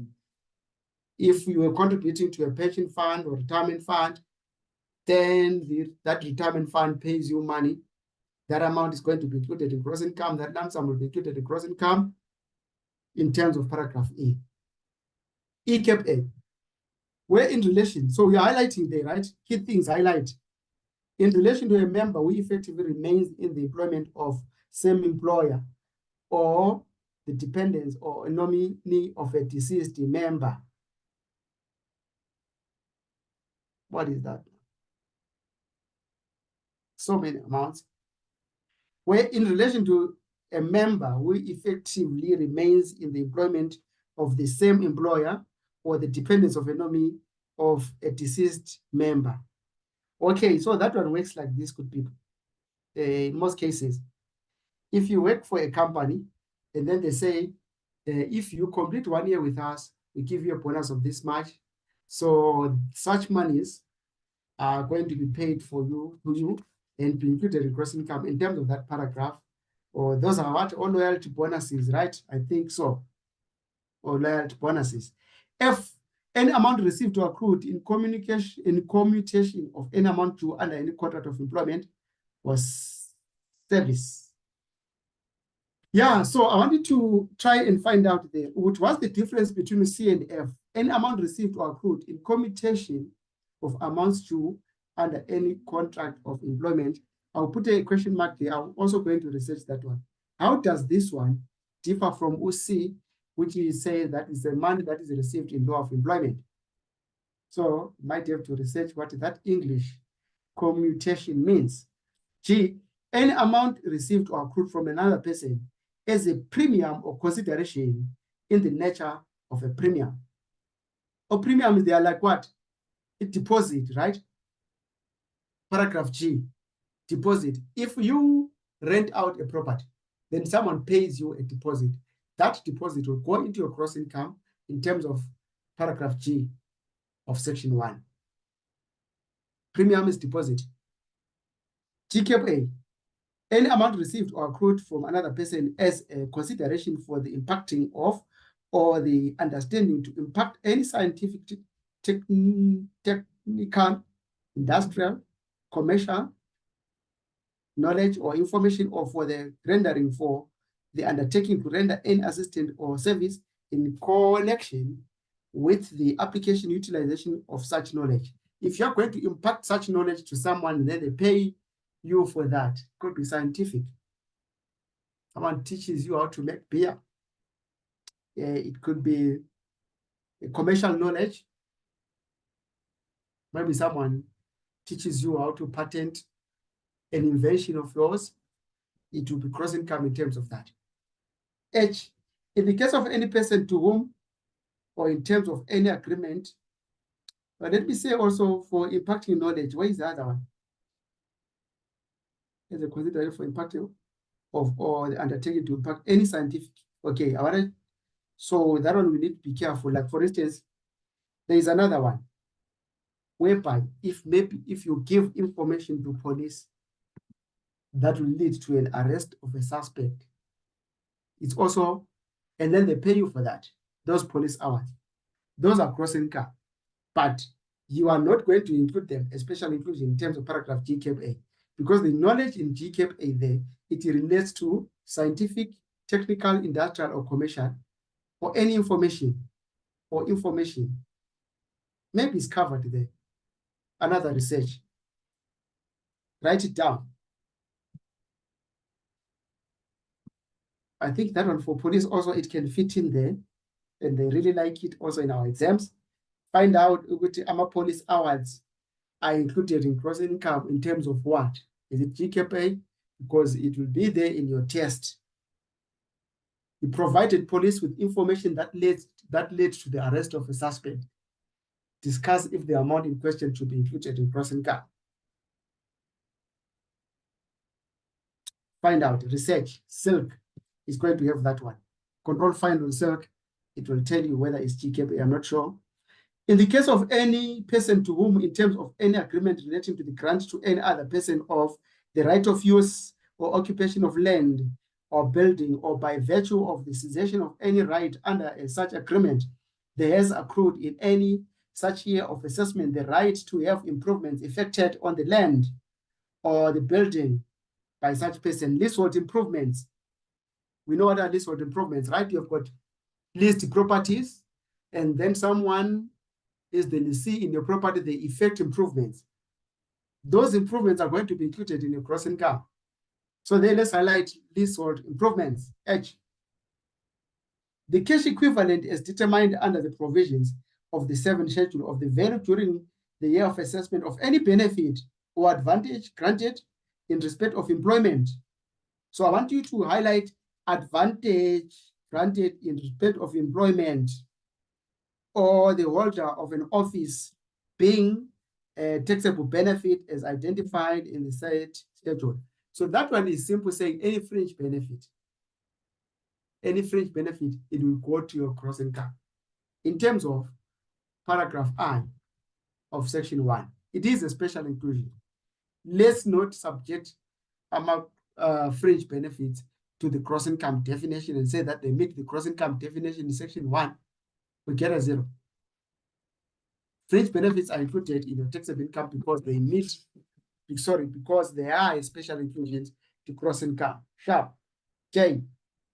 So much of the sum of any amount received or accrued during any year of assessment in respect of disposal of assets, the cost of which has in whole or part been included in capital expenditure taken into account for the purposes of any deduction in respect of any mine.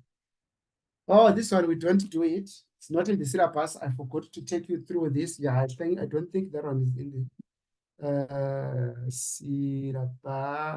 Where is 104? 104. It's here.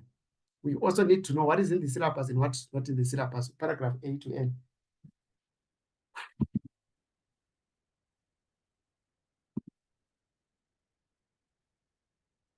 Okay, doesn't change A to N. Even this is the 2021. No change. Okay.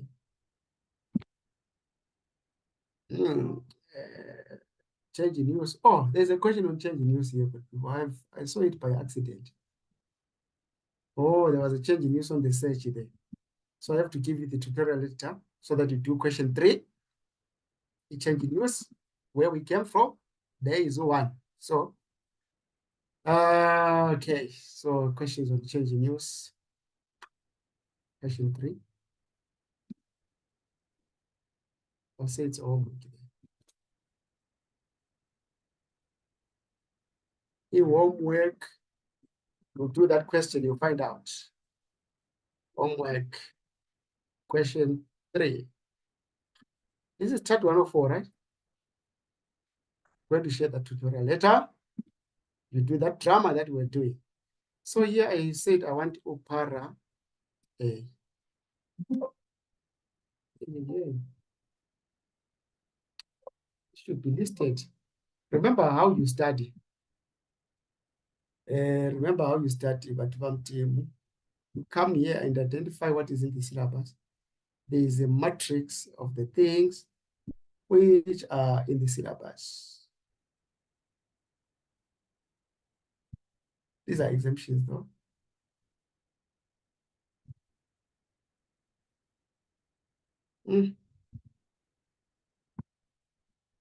I don't see that this for A to N. Jacob A. But I doubt that one is in the syllabus. But if you see anything that is to do with in respect of a mine, proceeds in respect of a mine, you sell a mine, go to gross income, special inclusion in terms of paragraph J, it can apply to Patricium C. Jacob A. Any amount received or accrued to any person during the year of assessment in respect of the disposal of any. If you are going to dispose of any asset manufactured, produced, constructed, assembled by that person, which is similar to any other asset manufactured, produced, constructed, or assembled by that person for purposes of manufacture, sale, or exchange by that person or other person. This applies to companies. Test 2. But what is being said today is that if you sell trading stock, if you sell an asset that you manufactured with your hands, it will go to gross income. Or Ford, they make cars. They can't say the cars are capital in nature because they manufactured them. Trading stock, gross income. Right, K, any amount received or accrued by way of a dividend or foreign dividend. Local dividend and foreign dividend could be, or they go into gross income in terms of paragraph K. So don't say that a dividend means the gross income definition. 0. Dividends are included in gross income because they are a special inclusion to gross income in terms of paragraph K. You are highlighting the dividend or foreign dividend. L, any amount received or accrued by way of grant subsidy in respect of any soil erosion works referred to in section 17A, which is not in the syllabus, that one, or any other matters mentioned in item A to J. Okay, you highlight whatever you need to highlight there, but this can apply to what? To a company that is subjected to soil erosion. They receive a grant from the government to say, okay, this is for rehabilitating land, especially mines. Any amount received by or accrued to a company or association is contemplated in subparagraph 2 of section 11 cap E. We don't do that section 11 cap E, so they are not going to bring that. LP was deleted. JC, any amount received by or accrued to a person by way of a government grant is defined in section 12P. So if they say a person received a government grant as defined in section 12P, we know that it's a special inclusion to gross income in terms of JCAPC. We will need to say it as such. Highlight. M, any amounts received or accrued in respect of a policy of insurance of which the taxpayer is the policy holder, where the policy relates to death, disablement, or illness of an employee, director, of the taxpayer, including by way of any debt, provided that any amount so received or accrued shall be reduced by the amount of any such debt which is or has been included in the taxpayer's gross income. Now, this one also will apply to companies mainly, or not companies only, or if you remember again, who is our lady now? Who is our lady? The policy holder is the person whom the insurance will be paid to. The lady was insuring people and then doing something to them. So those insurance policies, when they paid out to him, they will be included in gross income. Right, N in your gross income. Any amount which in terms of any other provisions of this act is specifically required to be included in the taxpayer's income, and that amount must, for the purposes of this paragraph, be deemed to have received by or to have accrued to the taxpayer. That's our N there. And N says any other amount that should be included in gross income, which is not covered in the above A to M, and which does not meet the gross income definition, has to be included in what? In gross income. So the card. All right, so our class ends here. So what we did just now, me and you, is the top part. We defined what gross income is, what the requirements are. So we ended on the top part. This is something for you guys. You are going to study exempt income. When we meet, we discuss them. Am I exempt income? That one is for you. And what I'm going to do, exempt income is found in section 10, most of them. This is what you're going to do. This is your exempt income. You are going to come to your tutorial later. These are exempt income. Exempt income, this is what was received but is not subject to tax. You come here. You are going to study everything that says yes. Run to this act, study it. For instance, you are not going to be busy studying this. They are not in the syllabus because they say no this side.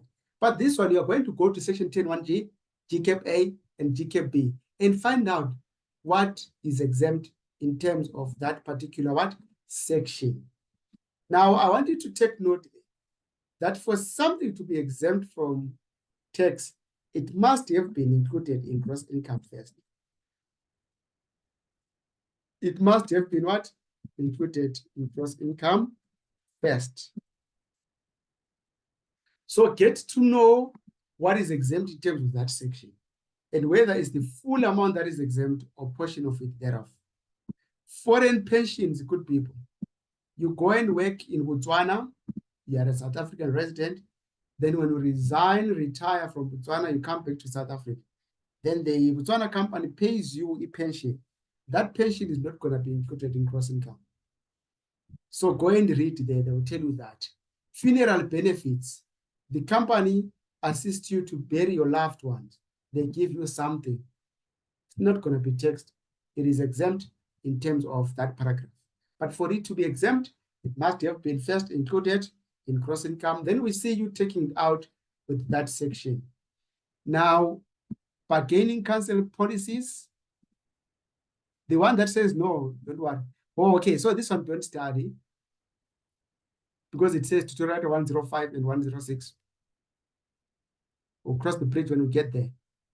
This one also, interest on non-residents, we study it because it is part of this learning unit. So know that, go to those sections, see those flames, then I'll explain it when we meet. Our dividends, this is the exemption of local dividends. It is in the syllabus, as you can see there, that it says yes. You start there, or UIF, it's exempt in terms of that. Then employment, there's some that is a foreign employment, that one. You do everything. When we meet to go through this, and then we exit our learning unit number 4, we move on to the next thing, which will be your learning unit number 5, etc., until we're done. All this we must cover within a short period of time. So when we meet, you would have done learning unit number 5 in full, because you would have studied your exemptions. But I'll take you through that, because you may do it the wrong way. I will still go and read with you the act and explain to you what it means. Sharp, sharp. So let's meet next class, good people. Weekend. So weekend we run with 5 and 6, then we are done. Then for those that were not here again, I'm gonna go to donations text. And then after that, we run with revisions. Then we can go and pass. I see you using tutorial letter text 2 instead of 1. Am I in the right class? Was it the same thing? Just doing something. It's one thing, it's one thing, it's one thing. The difference between level 1 and level 2, I will tell you, it is in test number 2, where level 2 do section 31, which level 1 doesn't do. It is in test number 3, where level 2 do estate duty. It is in test number 3 also as well, where level 2 do corporate. Everything else is the same. And what is not applicable to level 1, they do say it here in the tutorial letter. So that's why we have got one class. Can you please share this one? Can you please All share right. this one? I don't have this one. Obviously, I'm in 1 Okay. and not 2. All right, I will do that. I will And do then that. what about us who are not doing CTA? The module code is the same with.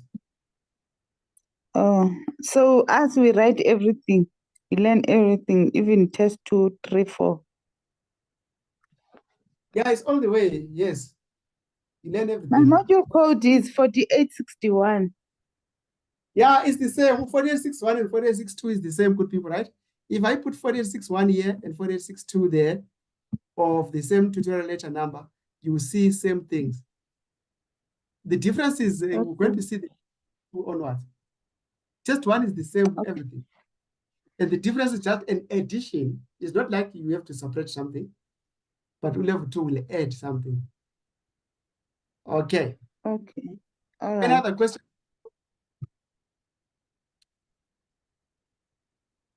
Right. I think you all see the amount of work that you are dealing with. Much. Yeah, we're tired. Yes, that's what you, and honors cannot be given to anyone for free in here. That go and earn 80,000 with these honors can't be.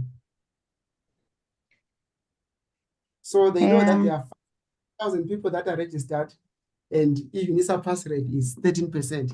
So out of 4,000 people that are registered, they expect 13%. That's the average. 30 what? 13. 13. Yes. So how Oh, many are that's we here? scary. Mm-mm-mm. Here we are. What is 13% Please of don't 13? tell us that. I'm joking. It's Yeah, scary, but don't tell us. Personally, there's percent in the past, but I'm not. If you are attending, obviously you need to pass, Musa, is it? Because you're not going to Yes. see it. Yeah.